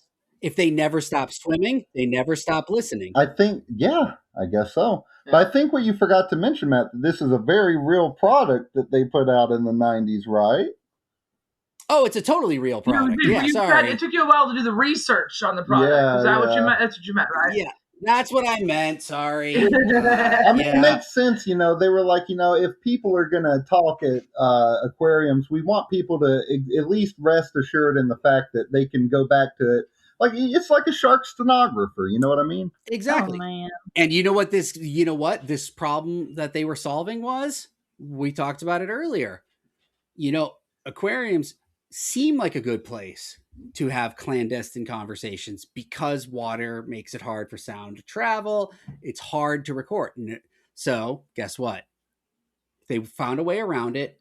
Much like how sharks cure Alzheimer's in Deep Blue Sea, sharks can listen in this. I did not know that. I don't think I've ever... Is Deep Blue Sea the one with... oh my God, Samuel L. Jackson? Yep. Yeah, it's the kind of infamous one. And the sharks swim backwards there, which sharks can't do. And that cures Alzheimer's or something. It's a weird movie.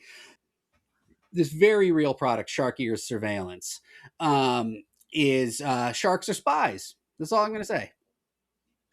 I believe it. They probably developed this for military application as well, How do you know what people are saying on an enemy ship out in international waters? You just send a trained shark out there and it listens. It listens to submarines.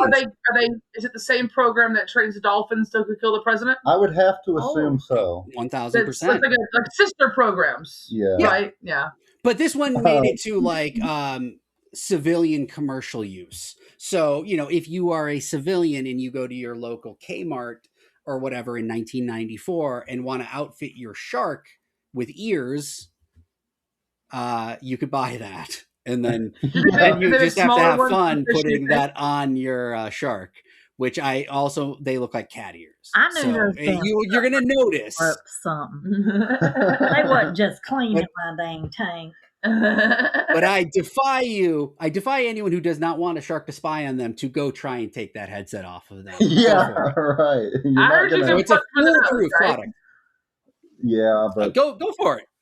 Punching anything underwater is probably very difficult. If you punch a shark in the nose, they're going to swim away, and they're still going to have that headset, so you're screwed. It's really the perfect espionage device, really. Yeah. And then they've got evidence of you assaulting them. Which is why right? Which is why DARPA spent, you were telling us before the pod, DARPA spent like billions of dollars on this project. Oh yeah. Oh yeah. I was gonna say, and MI6 too. That's why James Bond had those sharks got killed in that one movie, right? Sure. Is there something about that with James Bond, the sharks? There's some sharks that do die, but this is why Batman has shark repellent, because he doesn't want to be spied on. They might know he's Bruce Wayne. Exactly. Mulder thought that Deep Throat was their ally. Deep Throat says he is. Every time they speak, he's putting his life on the line. He's seen and done some fucked up shit in his position, but he was waiting for someone to trust. He tells Mulder he's been watching him for years, hoping it was him. He only lied to divert him away from the truths he thinks people aren't ready for. Mulder asks him who he is to decide that for him, for the world. He runs through a list of cover-ups and conspiracies from Kennedy to the Tuskegee experiments and asks Deep Throat where it will end. But he guesses it won't end so long as men like him decide what's permissible. He knows the top-secret Iraqi report was real, so why show that earlier just to lie now? Deep Throat knew he was onto the truck and he'd have to steer him away from it, and a lie is most convincing when it's said between two truths. And he does a weird finger thing, maybe casting a spell in Mulder's face. Like a little lobster claw pinch thing with his finger. I don't know. Maybe that confuses the sharks or something as far as we know. Yeah. I think he's just doing the head crusher thing. Yeah, crushing his head. Yeah. Mulder, I could crush you between these two fingers if I wanted to, okay? That or he had a smoke bomb that he was going to throw so he could walk away cool. Yeah. He thought he had it in his hand. He went to trigger He's it. like, He's like, oh, shit. Fuck. Wait a second. Did I drop that somewhere? Mulder walks off but turns when Deep Throat says his name. He points to the huge shark tank in front of him. He tells Mulder that when a shark stops swimming, it dies. And he tells him, just keep swimming, Mr. Mulder. He says, don't stop swimming. I know he says that, but okay, listen. Okay. For this, he says, just stop swimming in our headcanon, but show him the picture. Just keep swimming. Just keep swimming. Yeah. Have you ever seen Little Nemo? Finding Nemo. Nemo. Yeah. Finding Nemo. You've seen that movie? You remember the fish Dory? Yeah. Do you remember what she looks like? My mom has a Were bad you memory. paying attention to the background in these fish when he says this line? I could not believe I saw this. I can't know if you can see it, but I have a screenshot here.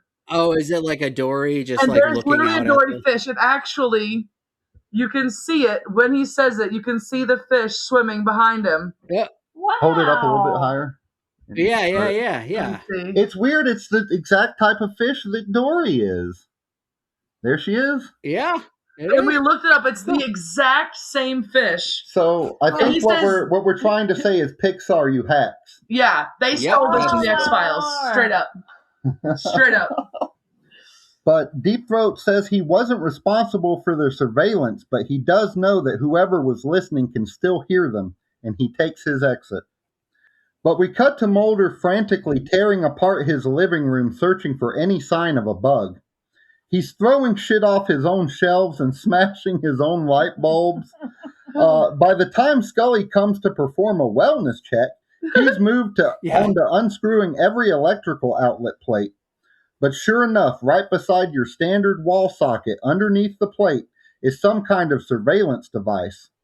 Mulder gestures to Scully to keep quiet and goes on about how they should just give this whole thing up. He writes a note to Scully. They have to find that damn truck. Out loud, Scully tells him she thinks he's right. Which was very clever because it was a really good, you pointed this out when we were watching too, it's a really clever way to word that. It was a response to what he wrote, but also a response to what he was saying out loud. Yeah. Very well done. Smooth Scully here. Yes. Although I call into question Mulder as an FBI agent again, because like, I kind of think, wouldn't that be one of the first places you'd check before you like knocked everything off your shelves? Like, wouldn't you think like it's probably going to be somewhere where one, it can be tapped into power. Yeah. Yeah. Two, it's not going to be visible. Yeah. Like, I just feel like his training, I understand that this is not the FBI doing it, that it's someone else or it's, whatever, the unknown people. Yeah. But like, that to me feels like, I don't know, some level of like first day at Langley type. Yeah, like they teach you that at your first day in Quantico, man. Yeah.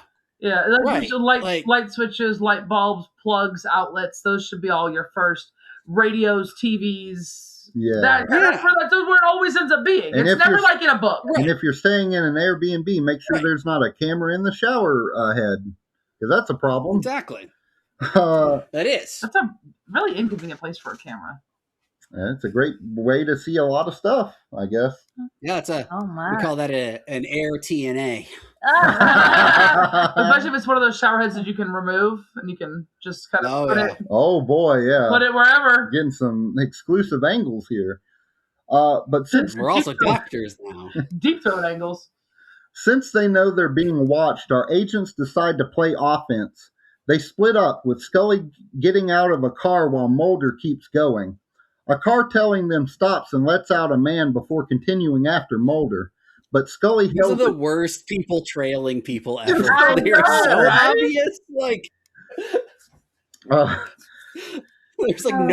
there's no skill there. None whatsoever. They learned how to do this that morning. Scully is literally able to. Scully is able to escape from this guy by just hailing a cab to the airport, and he's like, "Shit, I don't." He tries to hail another cab, it just drives right past him. Yeah, he's not a very good. Like, well, I'm done for the day. I guess I'm going to step into this shop and get me a sandwich for lunch. He should have showed some leg. They're in DC here, right? He should have pulled that pant leg up and been like, "Hey, baby." This is DC, right? Yeah, I think so. Yes. Because when I see people hail a cab, my brain immediately goes New York. Right. Yeah. But once at the airport, Scully purchases a round-trip ticket to Chicago.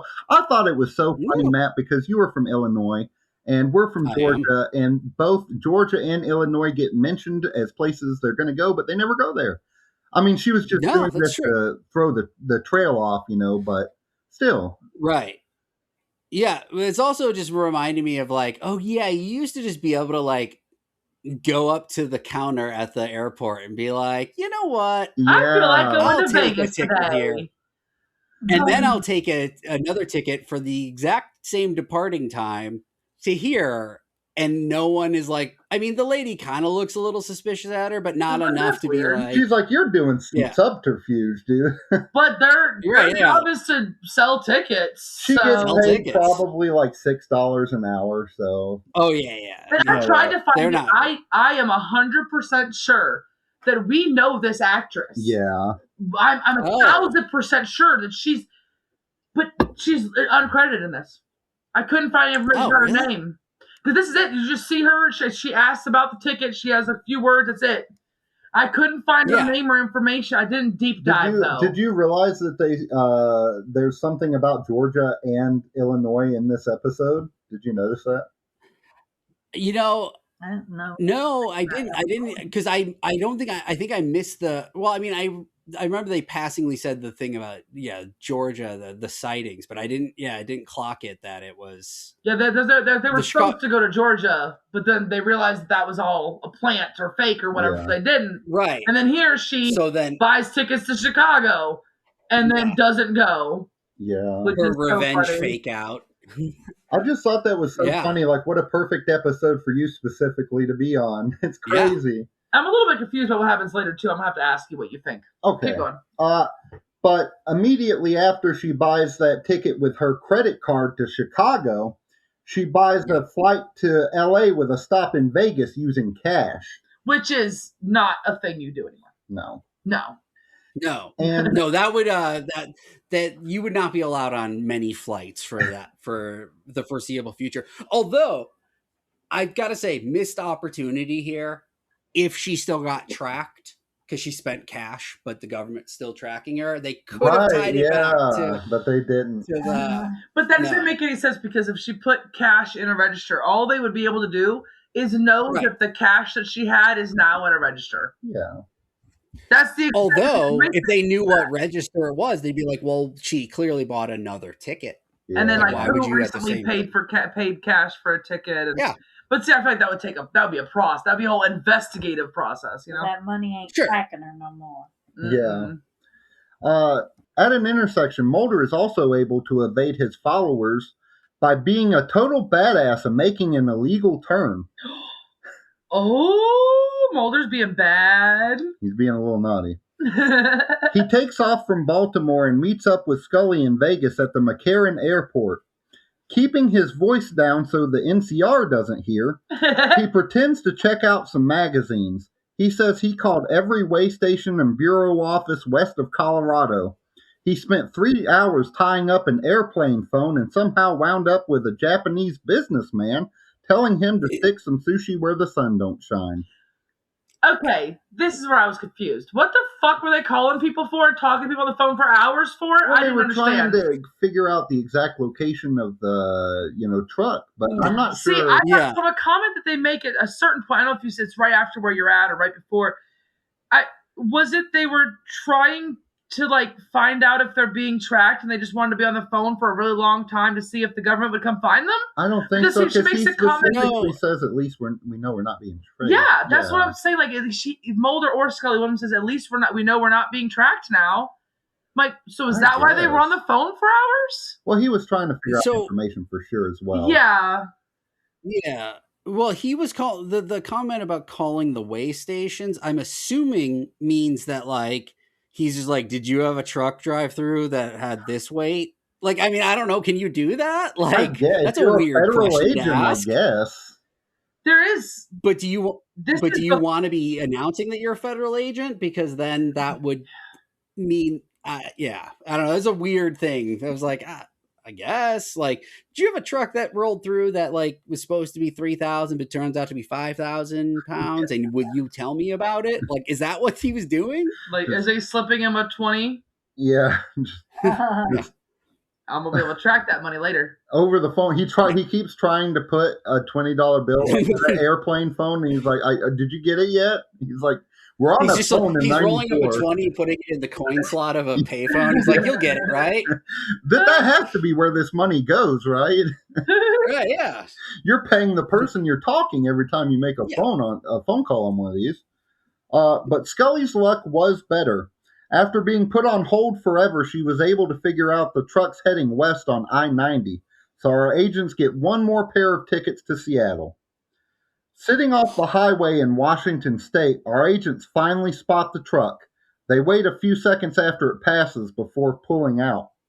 Way better at following people. Yeah, for sure. Yeah. They've been following the truck for a few hours now, and Scully, who's taken over driving duties, is just as exhausted as Mulder.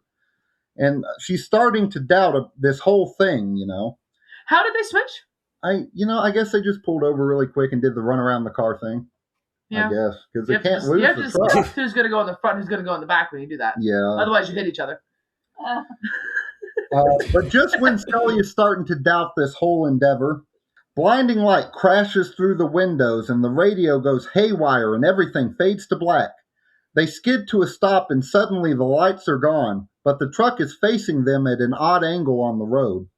Our agents run over to the rig, but it's empty, so they decide to check the trailer, which appears to be filled with regular boxes. They start throwing them around, and eventually Mulder notices a red glow that seems to be from some sort of life support device. His face. He's like, whoa! Like when he finally gets there to where like he's still removing boxes, but he can see what's behind them now. He just does that thing that like where you like you're doing stuff, but you're not paying attention to what you're doing, and you're just moving the stuff, and his face is just like he looks like he's like a 4-year-old kid who just discovered like a buffet of ice cream. And also, like, shouldn't you just like put up like a fake back Right? wall? You would think, like, just like a piece of like something that looks like, so that way. Mom, have you ever? Are you familiar with the Mom's Meme Corner? Mom's Meme Corner. Are you familiar with the pointing Wojak? Never heard of it. This guy. Nope, never seen him. That's kind of Mulder's expression when he. Yeah, it is. He's like, "Look, Scully, holy crap!"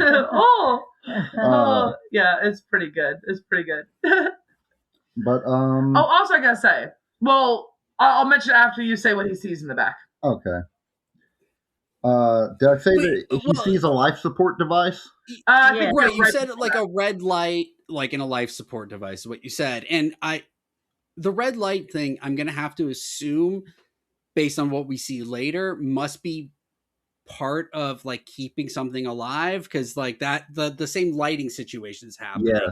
Cause otherwise that's a really weird choice to just in the back, like stylistically of the truck, just to have like a red light in one area. So, I don't think they say it, but I'm assuming that must be. You know, come to think of it, in a lot of stuff like the X-Files and movie stuff, there's always those kind of sciencey places always have like a red light on the ceiling. It's the red light of science. Yeah, it's used for like alarms too. Like there's always a flashing red light when there's alarms, but it's just on. Sometimes. Does red light do something special? Well, I mean, I think about these days now people use like wrinkles. That's true. Right. The red light, like what is it called? I don't even remember. That's what happened. The alien was completely fine after the crash, but he got compacted a little bit when they stretched him out. He was wrinkly, so they were bathing him in red rejuvenating light. Okay. Perfect. It makes total sense. Yeah, maybe he got a little cut. But Mulder says there definitely was an E.B.E. here, but it was taken. He thinks what they just witnessed was a rescue mission. Yeah, there's like a bed and I just gotta say, this is a ton. Yeah. This stuff and this little. So how much does the alien? How much does it weigh? I guess is it a whale? Like what? Because, like, it's literally just a metal square room with, like, a little medical bed and, like, a few little pieces of medical equipment. That's not a ton. That's why they met at the aquarium. Deep Throat was like, look at all these fucking aliens. You know all whales are aliens? That's why it weighs so fucking much, Mulder. Are you caught up to the plot now? Right, yeah. That's it, right? See that shark with the headphones? The cat ear headphones, right? Because you're right. Like, the bed, like, it maybe looks like enough to hold just like an average size human. Like I maybe think. a small, like a kid, maybe like a smaller. It looked actually kind of smaller. So maybe aliens are really dense. Yeah, they're just really dense, but really tiny. I feel like aliens would be bigger, like, not ssmaller, but they're always you like smaller. Hold your arms out to an alien. You're like, come here, cute little guy, and you pick them up. You're like, holy shit! Like you're a fat fucker, dude. Like Mjolnir. But also, Mjolnir. What's it wouldn't called? that be Mjolnir?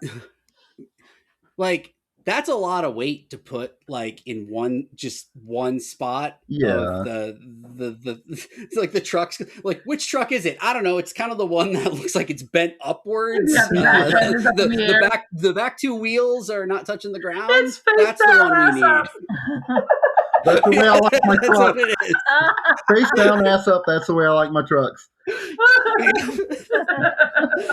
They're like, look, just follow that one. It's actually pretty easy. It's actually not that complicated, so, guys. You said Mjolnir. You think that's why Mulder hasn't been able to see any aliens yet? He's not worthy. He's not worthy. But he doesn't believe hard enough. Mulder is trying to become more worthy by doing his stopwatch Geiger counter thing. But Scully is shaken. She asks him what happened if it was an actual alien encounter.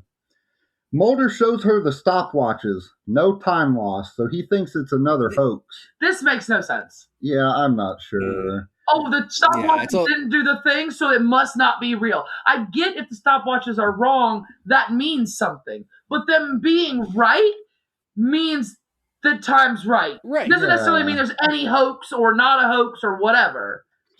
So you guys don't have to refresh my memory on this, but, like, up to this point, I know missing time is a big thing for Mulder himself. Like, is that part of his theory that missing time is always involved in extraterrestrial encounters? Cases, I think it has to do with an electromagnetic field. Yeah. Because electro and magnetic both have to do with clocks and watches and stuff, so right? I guess, I guess it's kind of he's kind of assumed that if there is a aircraft in the area, like a spacecraft, it does emit that low electrical frequency that shuts shit off. And it can make stuff, mess up with time, I guess. But still, it just doesn't mean that just because it didn't mess up time, it doesn't mean that rule it out. Yeah. Because they don't seem to have experienced any. I mean, like, I should say never mind. Because that means it's also residual. Like, because he's earlier in the episode, he's able to clock it well after the fact. Yeah. Right. So, yeah, to me, it is definitely one of those ones where it feels kind of hand wavy again, like, which I get. I mean, they're cramming a ton of story into this, they really this short are. period of time. Yeah, but it does feel a little like that. Wouldn't that be a moment where, like, some of Scully's skepticism, like, she was skeptical of it in the first place just because the two things, and now she's just like, not, well, I mean, I guess she's shaken by the event that she just experienced. So, but yeah, there's a little too much reliance, I think, on the stopwatches. It's a little too... it didn't make much sense, or at least it wasn't done very well. But Scully asks if they'd really do this elaborate song and dance to fuck around with them. I mean, wouldn't it be easier to just kill them? Mulder says maybe she was right about them using his belief against him, but they still have one place left to turn. Mulder has contacted MUFON, NICAP, all the good UFO watchdog groups. They say they've never had this big of a surge in reports before. And the reports trace the exact delivery path westward. And after last night's truck fuckery, there were more reports 100 miles west in Mattawa, Washington. It's up to you, but I don't know if you realize how you said that. you lisped over path left web really, really intensely. That's fine. Okay. I thought it was cute. We cut to our agents. We cut to our agents. Are you, suddenly Sylvester? We cut to our agents driving around Mattawa, Washington, looking for anything resembling a lead. Scully says, "Suffering succotash, Mulder. We've already driven around the town twice." But just then they spot a gathering of weirdos off to the side. Oh, God. They park and approach. There's guys in alien cosplay and people holding signs greeting any extraterrestrials that may show up. A man says a weird alien phrase that apparently means "Hello, space brothers." So Mulder is magnetized to him instantly. Oh, yeah. And the guy that they walked over to, you had something you wanted to say. Did you see this guy? The guy wearing red? Yeah. Did he remind you of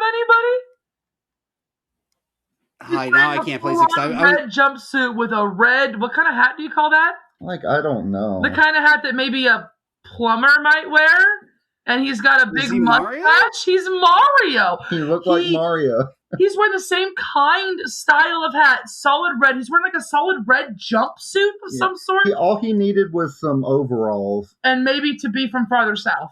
Because he was very, very white. Yeah. He was not in any way Latino of any sort. Mario's Mexican. Or, God dang it, Mario's Italian. But he's even tan, is what I'm getting at. And like this guy is very pale. But he's very much just Mario.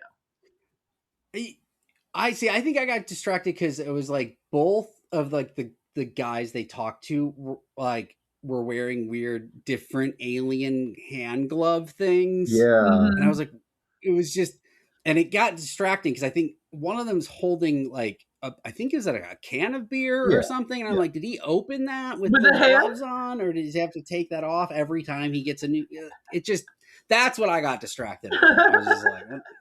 He did the old the key trick or something maybe to get it open. But even then, how would you hold that with some big alien gloved hands? Well, the thing I was thinking of is like, often those kinds of, cheap gloves, that's not going to be flexible. So you got to really be just palming it and hoping that like. That's why, Matt, that's why aliens invented the tractor beam so they could pull the tops of their soda can without having to, develop fingers. And then an evil alien. Turns out they can't hold things. Yeah, you can't hold stuff. Can't open your own damn Miller Lite, It's like you got hot dog fingers. Scully asks what's going on, and he tells her it's a UFO party. Last 2 nights, there have been sightings. He says they're attracted to electricity, so they mostly just hover over that power plant down there. And he points over his shoulder, and there's an ominously lit building behind them. Yeah. The team sits in their car and watches the power plant gate with binoculars. It's crawling with armed guards. Mulder knows it's the right place when he sees Frank Van Damme step out. Scully tells him the security at this place is ridiculous. Mulder says it sounds like the kind of challenge the Lone Gunmen would be up to. Woohoo! He calls in and Garth Jr. answers. Mulder tells him to turn off the tape recorder. Garth says it is, but we can see the reel spinning behind him. Mm-hmm. He's recording either way, damn it. Mulder asks him how he'd like to have the first substantiated pictures of an extraterrestrial biological entity on their front page. Garth is like, no way, an E.B.E.? I feel like they were really trying to make E.B.E. happen. It's like there was definitely a thing. Yeah, they were trying to make E.B.E. happen. Calm down, Mulder. E.B.E. is not going to happen. I don't know if you've ever seen Mean Girls or not, but no, I just think about Community with Streets Ahead or Streets Behind, and that's just like one of the guys keeps trying to make that be a thing. Oh yeah, and everyone's just like, it's not going to happen. Everyone.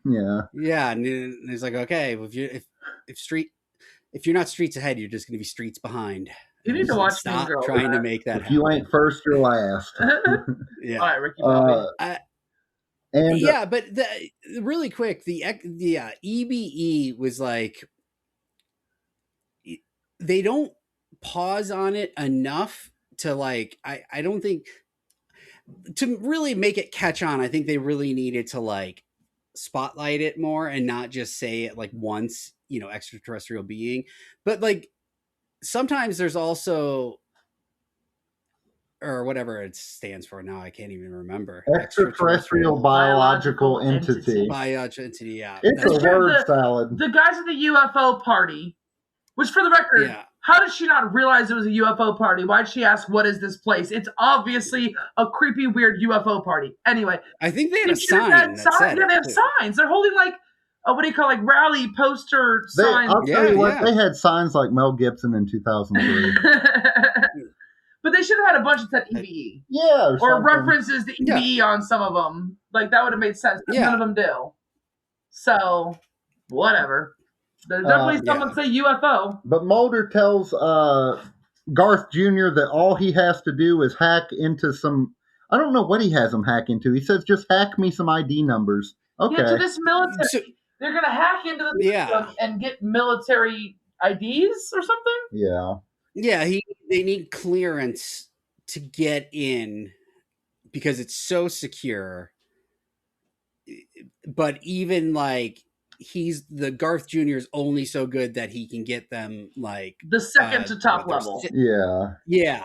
Which is kind of a nice little detail. Like, but it's a little weird because it's like we've seen in the introduction of the Lone Gunmen, it's like them seem crazy, and it's hard to know, like, are they competent? Like, because that's not what was really shown to us. This makes you think they're competent. But now it's like he's calling in a big time. Yeah, like that's gotta be huge. But so did they go to like what's it called? What are those places called in the 90s where you go get stuff printed out? No, that's getting printed out at the gate where they're at. So like this guy just hacked like the. Oh yeah, that's right. Actually, what I really think happened is, I mean, it seems like what really happened was he got a couple names. So I really think that they just had him look up like a list of people that have clearances, and he found a woman's name and a man's name. Yeah. And then like a couple like their ID badge number or something. Numbers essentially. Yeah. And then just told Mulder, go to the gate, say you're this guy and she's this, like, which bypasses the whole, like, they didn't ask for photo ID, like, or anything, but. Yeah, it feels like I could just go up and say, I'm so-and-so. Yeah, right. Right? Maybe it'll work. Maybe Matt Anderson is a name on the board they have or something. Sometime later, Mulder presents he and Scully's info to a guard at the gates. Braidwood and Steffoff.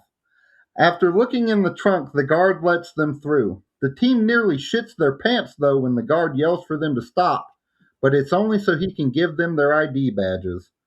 Finally, Garth Jr. gets a real name. Mulder says that Langley wasn't able to get them access to level 6, so that's where they should start. And just then they pass a door labeled as such. There's a very stern-looking military officer guarding the door, so they walk past it. They reach a dead end and turn around, only to be met by the officer who tells them to proceed back down the hall. Mulder tries to play it off somehow, but Scully just comes out with the truth. She shows the officer her FBI badge and tells him they're here on an investigation. He's not impressed, so he walks them back down the hall and radios in. But Mulder breaks for the door. The officer pulls his gun, but Scully is able to stop him from getting a bead on Mulder before he slips through the level 6 door. She quit. Probably should have locked it. Yeah, right. Why didn't they lock it, man? Feels like the kind of door that would have a security lock on it, but okay. You think or a card reader or scanner? Something. Eye scan, fingerprints, something. The place is chaos now, with a shitload of armed officers storming through the door and down the stairs after Mulder, while the stern guard pulls Scully away by the arm. Mulder tries to jump over one of those hanging warning signs that say high voltage, and he gets tangled up in it and falls on his face. He gets up, but now he's limping as like 20 armed dudes sprint after him. He finds his way into this absolutely huge fucking room with all kinds of tall, science-y looking technology. And in the center of the room, something similar to what was in the back of the hoax truck, glowing red. The officers catch up to Mulder, surrounding him and cocking their guns, so he knows they're fully ready to give him a bullet bukkake. A man takes Mulder's firearm from him before a familiar voice tells them to let him go. Deep Throat strolls across the room, grabs Mulder's gun, and hands it back as the men filter out. Mulder takes a couple of steps towards the glowing device, but Deep Throat steps between him and the pod. He knows Mulder wants to see, but there's no point in it. The thing that was inside is dead. He explains that after Roswell in 1947, the U.S. attended a secret global conference where it was agreed that should any E.B.E. survive a crash, the nation that it landed in would be responsible for its extermination. Deep Throat says he's one of only 3 men in history that actually had to do this to such a creature. He tells Mulder that he was with the CIA during Vietnam. After 5 nights of UFO sightings over Hanoi, the Marines finally shot something down and brought it to him and his people. He doesn't know if it knew what a gun was or was even capable of showing emotion, but the innocent blank expression when he pulled the trigger has haunted him since, until he found Mulder. He comes to him to atone for the things he's done, that maybe one day through Mulder the truth will be known. Mulder finally steps over to the window and looks inside. Deep Throat doesn't move to stop him. There's only an empty bed inside. So one part about that I didn't quite understand is he said that they made an agreement that whatever country the E.B.E. landed in, that country would be responsible for killing it. Yeah. But this one landed in Vietnam? Yeah. What was it? During the Vietnam the U.S. occupation of northern or southern Vietnam, whichever one it was. Oh, yeah, I guess because if we were occupied, whatever. I was just like, wouldn't Vietnam be responsible for killing it then, based on what you just said? Similarly, the reason why the one in Iraq was ferried over to the United States is because it landed on a U.S. NATO base. Okay, so technically it was American soil. Yeah. Okay. As they walk out into the night air from the power plant, Deep Throat pulls his coat a little tighter. He says, "You've been awfully quiet, Mr. Mulder." Mulder tells him he's wondering what lie he should believe. Deep Throat chuckles and walk off into the fog, leaving Mulder more alone than ever. But just then, Scully is let out, and she walks over to him. They watch Deep Throat fade from sight together. Of course, Scully shows up right after the thing happens. Yeah, like always. She just sees a mysterious-looking guy walking off into the fog that she can barely see, and it's like, oh, that must be the guy. And doesn't think to run up after him and be like, "Hey, you're the one who's been talking to my friend." I at least want to know who the fuck you are. I want to see your face. I hear your voice. After everything that happened, she was ready to leave it well enough alone, Yeah. But so Matt Anderson. Yes. If you were flipping around channels and randomly landed on this episode and hadn't seen any of the X-Files before, would this compel you to watch another episode? Would you be hooked? Yes. Would you be hooked? You think you'd be hooked? I think I would be hooked. Because all of the problems that I had with it, or the leaps of logic that I thought, again, didn't really add up, only occurred to me really because I was watching it knowing I was going to talk about it later. Yeah. But just when I'm in terms of it's a great episode. It's really cool. It handles its mystery well, I think so as well. Yeah. What about you, Mom? I'm gonna say yes because I had a lot of mystery to it. You like the mystery? You like being unsure of what exactly was happening and who was telling the truth and all that? Lots of conspiracy theory stuff going on. Yeah. I mean, yeah. Yeah. For me and Melz, it's a definite yes as well. This, like we've told you, Angel has no idea, but like we said, these 3 characters come back. They play a very large role in many episodes. They eventually have their own TV show. Wow. Yeah, TV show. Just like the coffin chauffeur from that fire episode, right? Right.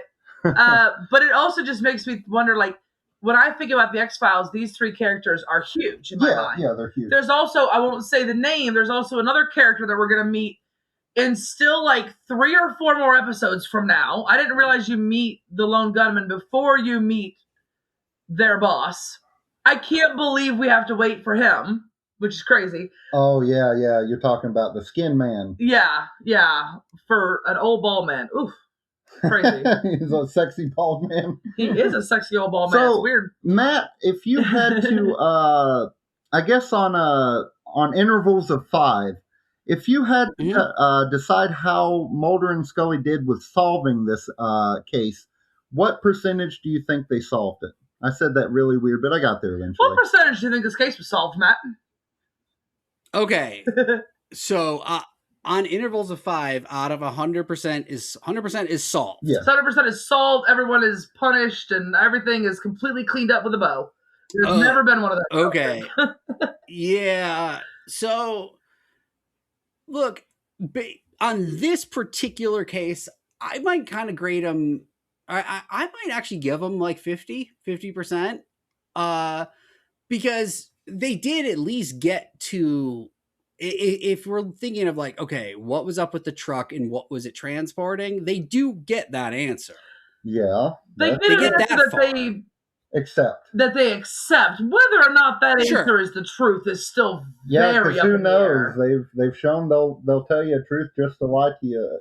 You know, true. Too.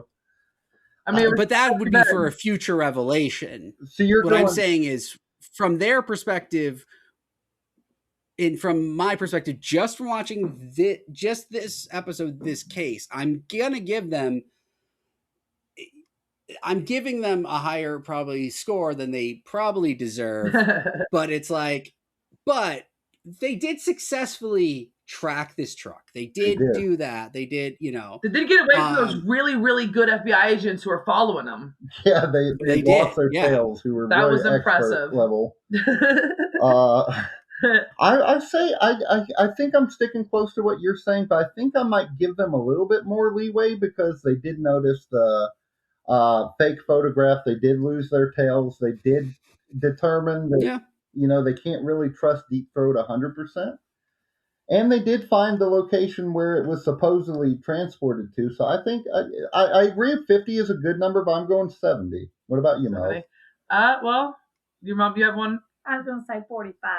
45? 45. You got to get a calculator out? I got to get a calculator out. You can do mine if you want. See, I want to go a little lower, too. I was going to go more like 40. Okay. Just because I feel like even though they have Mulder gets some like visual and auditory answers at the end of what is, there's no one in jail, there's no one getting arrested, there's nothing like, do you know what I'm saying? Like if you're talking about from like an actual literal an FBI case that needs to be solved. The original case that we're solving is this guy shot up some stuff and said it was an alien. Right, but there was really no crime committed. What's that? There's really no crime committed. That's another thing, too. It's the crime that's technically committed is the government. Yeah, the government's doing the so then if you want to talk that way, the percentage is like 10. But we're a different thing. So I'll go with like 40, I think. So with you at 40, him at 50, she's at 45, I'm at 70. It's 51%. 51? Okay, I was going to say 55. Which I think is a good, in between, really. Yeah. But you do an average. So, Carl made us do it that way. Yeah, producer Carl. Which I did want to say, you joked about your Social Security number, but I hope did producer Carl ask for your Social Security number when he vetted you for the episode? Yeah, I gave it and a blood sample. That's very weird, but oh shit! What was the other thing? A blood sample. That was weird. Oh. Jesus Christ! I sent it through the phone though. Okay. So I don't know. One of them digital. It was weird to find a payphone and these days. It was really hard. It's hard to get on this show. Like I'm just saying. You're lucky he didn't want a stool sample though. Yeah. Well, Matt would have preferred jar then. Yeah. Jars. But we have another segment on this podcast where we'd like to talk about who our MVP was for the episode. And the MVP can be a person, a place, a thing, multiple an people. idea. It can be anything you want, really. But it's weird if it's an idea or a place, because at the end of the season, we're going to tally up all the votes. And whoever has the most is getting an all-expenses-paid trip for 2 to the moon. Matt, did you have an MVP this episode?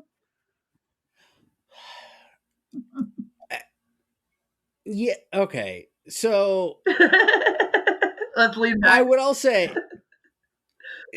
well, because like it's not good, but like, you know, whoever that, what was his name? Renheim? How do you pronounce the truck?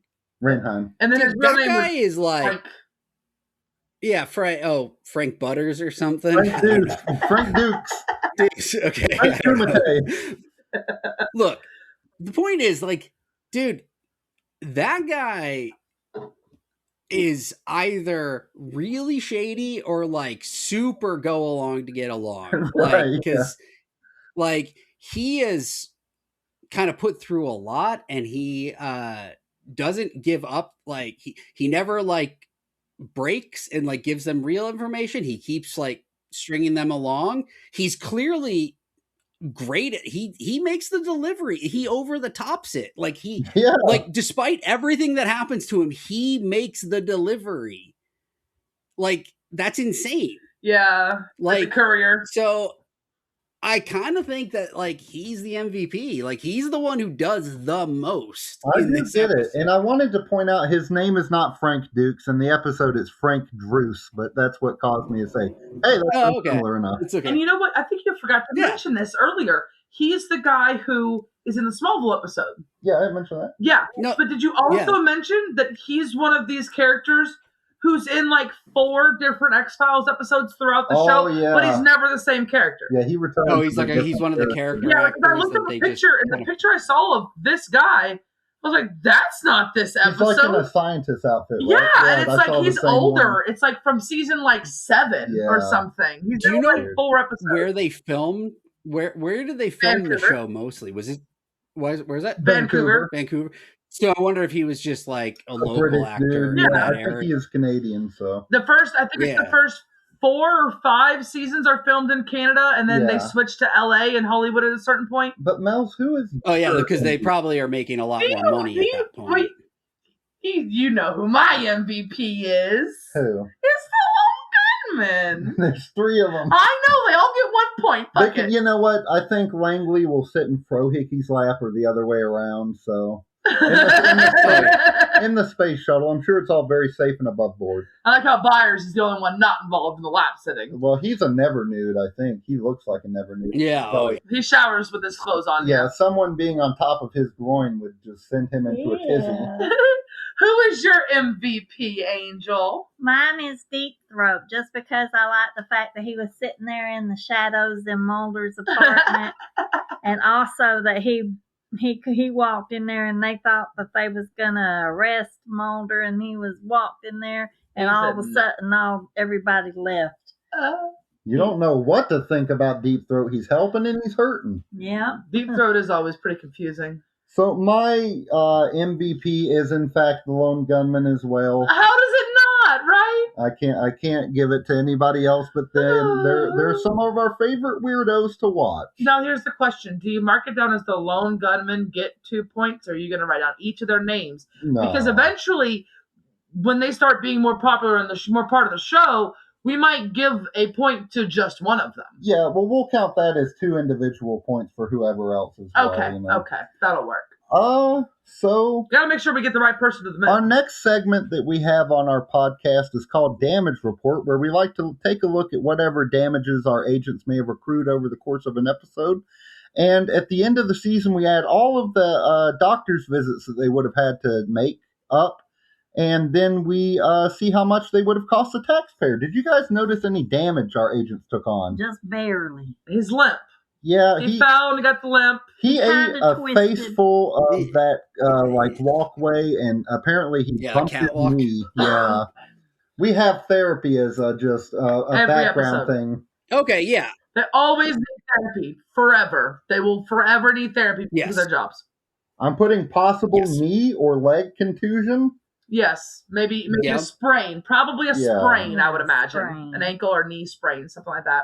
He could have gotten a paper cut or a splinter when he was looking for the bug in his apartment. He was pretty haphazard when he was doing that. He probably shocked himself with one of the wires at some point, too, because he's pretty dumb. Yeah. So the next segment that we have on Gen X Files is there are just so many deleted scenes. They'll go out and they'll film for about 900 hours. They film about 900 hours of footage for each episode, and there are just billions upon billions of deleted scenes out there for that show, and we like to shine a light on them. Mom, do you have a deleted scene you want to shine a light on? I do have a deleted scene. My favorite one was when they were at the UFO party thing. Yeah. And an actual UFO shows up, and some humanoid-like people get out of the craft, and they party all night, getting drunk and smoking weed.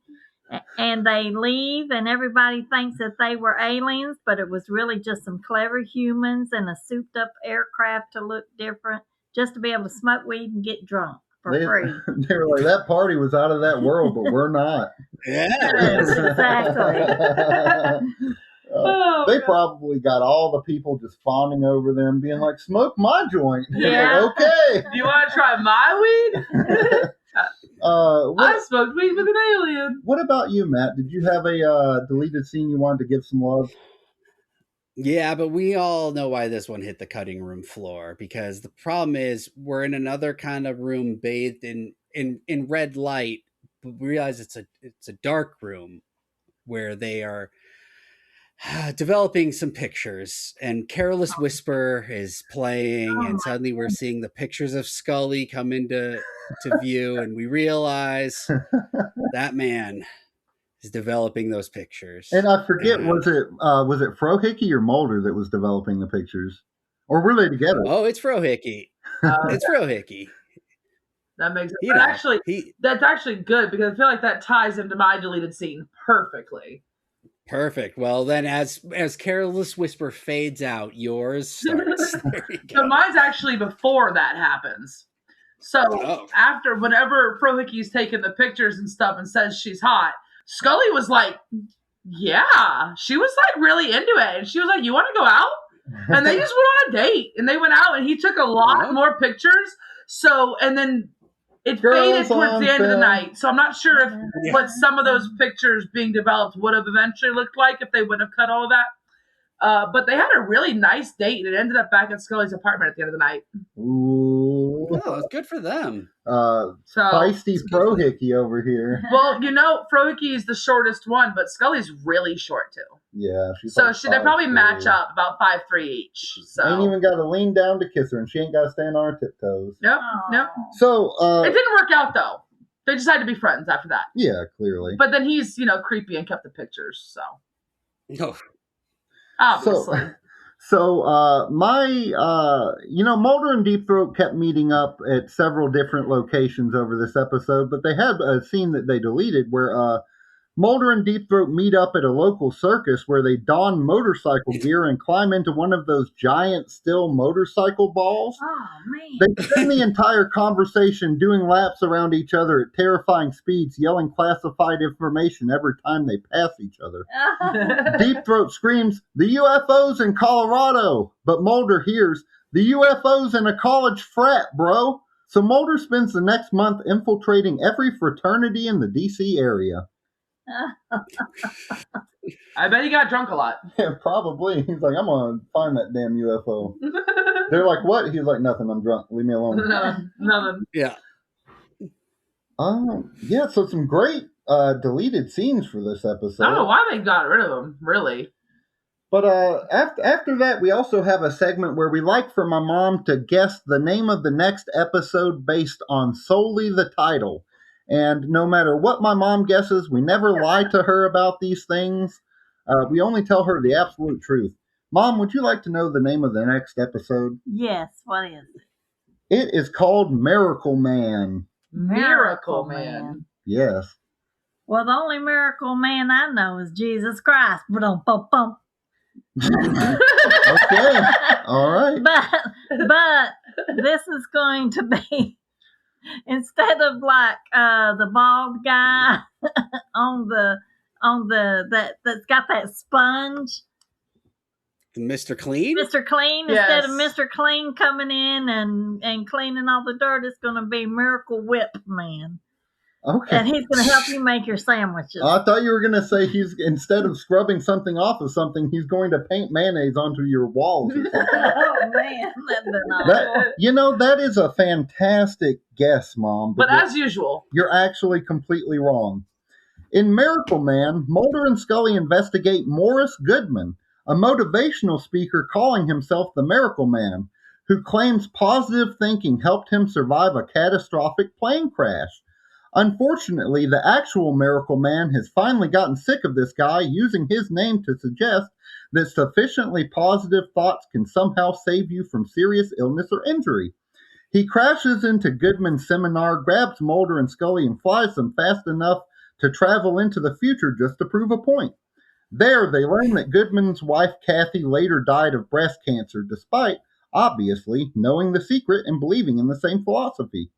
Miracle Man respectfully leaves it at that, while Scully stares at Goodman with the exhausted expression of a doctor who cannot believe this needed a superhero in time travel to explain.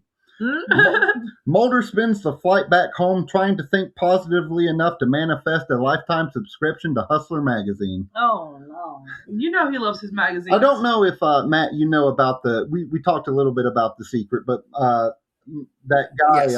What was his name?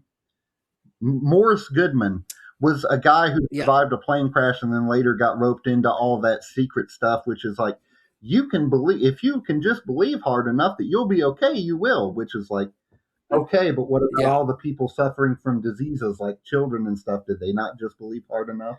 I believe in positive thinking to some degree. Oh, yeah. Don't let yourself get down. But this guy's wife literally died from breast cancer. It's like, hey, man, was she not thinking hard enough on the good thoughts there? Nope. Oh, man. Yeah. But I do think that if you go into a situation with a good attitude and good vibes and thinking good thoughts about it, you're more likely to have a better outcome. But I feel like that's manifesting. Yeah. But there's only one more thing left to do on the pod, and that is go around the horn and have everyone tell us one thing that made them happy this week. Mom, would you like to tell us one thing that made you happy this week? I've got something weird that made me happy. Okay.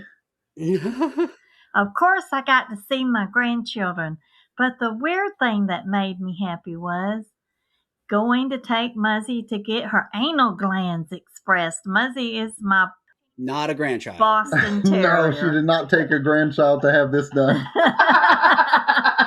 Muzzy is 15, but she's a Boston Terrier, so she's ancient. Yeah, so she's like in her hundreds. Something. Is it times 9 or times 7? 7. I think the general consensus is 7, but that's all bullshit. Is that 105? Yeah, I think so. Be 105. Oh, yeah. What was I doing? You're usually so good at math. But, Matt, what was one thing that, I almost said kept you up at night. What was one thing that was very happy for you this week? What's one thing that made you happy this week, Matt?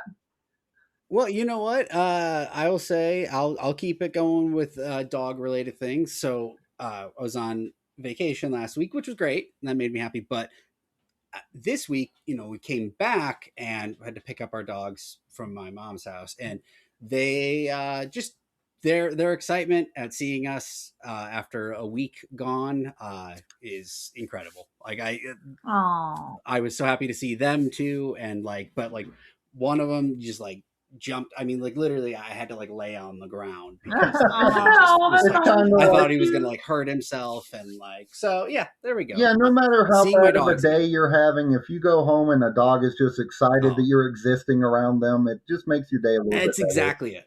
Yeah, I take Foxy with me when I go pick him up from work, and she sits in the back seat. And as soon as he sits down in the front seat, she's on his shoulder. Crazy, and he's just it makes him happy as soon as he gets off work. I like that. What about you, Melz? Do you have anything that's made you happy this week? I do have a good one. This week was kind of a boring week for the most part. We didn't really watch much, and we played a lot of games, worked a lot, But it was my daughter's birthday, and even though I did talk to her at her birth minute. Yeah. Which was literally, I called her the minute that she was actually born. Tell her happy birthday, but she was out at the time, so I didn't talk to her much. But the day before her birthday, I got to talk to her for an hour and a half, 2 hours, and we just chit-chatted for a whole bunch of time and talked about a bunch of stuff, and it was really, really nice. I don't get to talk to her too much because she's super busy, but it was really, really nice. It made me happy. I guess my thing is a couple of things. I mean, getting to do this episode, I was really stressed about, and I think it turned out great. Shit. As we all know, Matt Anderson usually likes to like point guns at the camera during podcasts and like threaten you silently. He mutes the mic and like flips you off, holds a gun up. I was really nervous. I'm obnoxious to have on a show. Yeah, you've been honestly, Matt, you've been really, really threatening this whole time. And I feel like I should call someone. He just kept poking his camera with a knife. Yeah. I was very scared for a minute. But I heard that noise we were talking about earlier, right? Yeah. Hopefully that doesn't come through in the episode. But yeah, I guess being able to play Cyberpunk 2077, I absolutely love that world. It is such a fully fleshed out like city. It really feels like everything happening there is like just happening at the moment you happen to pass by it, and there's crazy shit going on everywhere. And the mods make it a lot better and more immersive. And besides being able to play Cyberpunk, again, I have received a copy of Charlie XCX's new album signed because I was able to. We were on vacation and you were driving. I was just on my phone. I got it the minute it popped up. And literally, so we bought that. Did you find out like not even an hour or two later? 3 hours later, it was already gone. But it's well over 2 hours. Unless there's anything else you guys want to say, I guess we can go ahead and get out of here. Wait. I always forget to say this. Yes. The truth is out there, but we will be trapped on the inside of this podcast every Tuesday from now until the end of time. Please send help or at least some snacks. If you have any questions, suggestions, or hypno-regressions, you can drop us a line at genxfilespod@gmail.com and we'll try our best to get back to you. And other than that, if you enjoy the podcast, just leave us a 5-star review if you want. Give us a follow on whatever platform you happen to be listening to. And also check out Matt's show, Does This Come in Chromium? And Bloody Bitch, which, wow, I just said Bloody Bitch. But Eddie and Yobo will definitely appreciate that. That's a different story. Bloody Bits, BITS, is a show that Matt hosts along with his co-anchors Tim Yobo and Eddie the Axe Jefferson, Waping. Mm-hmm. And they cover a lot of horror stuff, not just older stuff, but they cover older stuff, newer stuff. I believe y'all got something coming out about Obsession that will probably be released by the time this comes out. Most likely. We're recording it soon. So okay, yeah, it'll definitely probably be out then. Other than that, is there anything else you want to leave these people with, Melz? Well, first, it was wonderful to have you here, Matt. You are officially a friend. You get the seal. Thank you. Seal. And for everyone else listening, if you've listened all the way to the end, then you are a friend. And it was so good to have all of you here. Yes, it was so nice to have you here, and we will see you next time. Bye-bye. Yes, when we leave the bowls of the podcast, finally.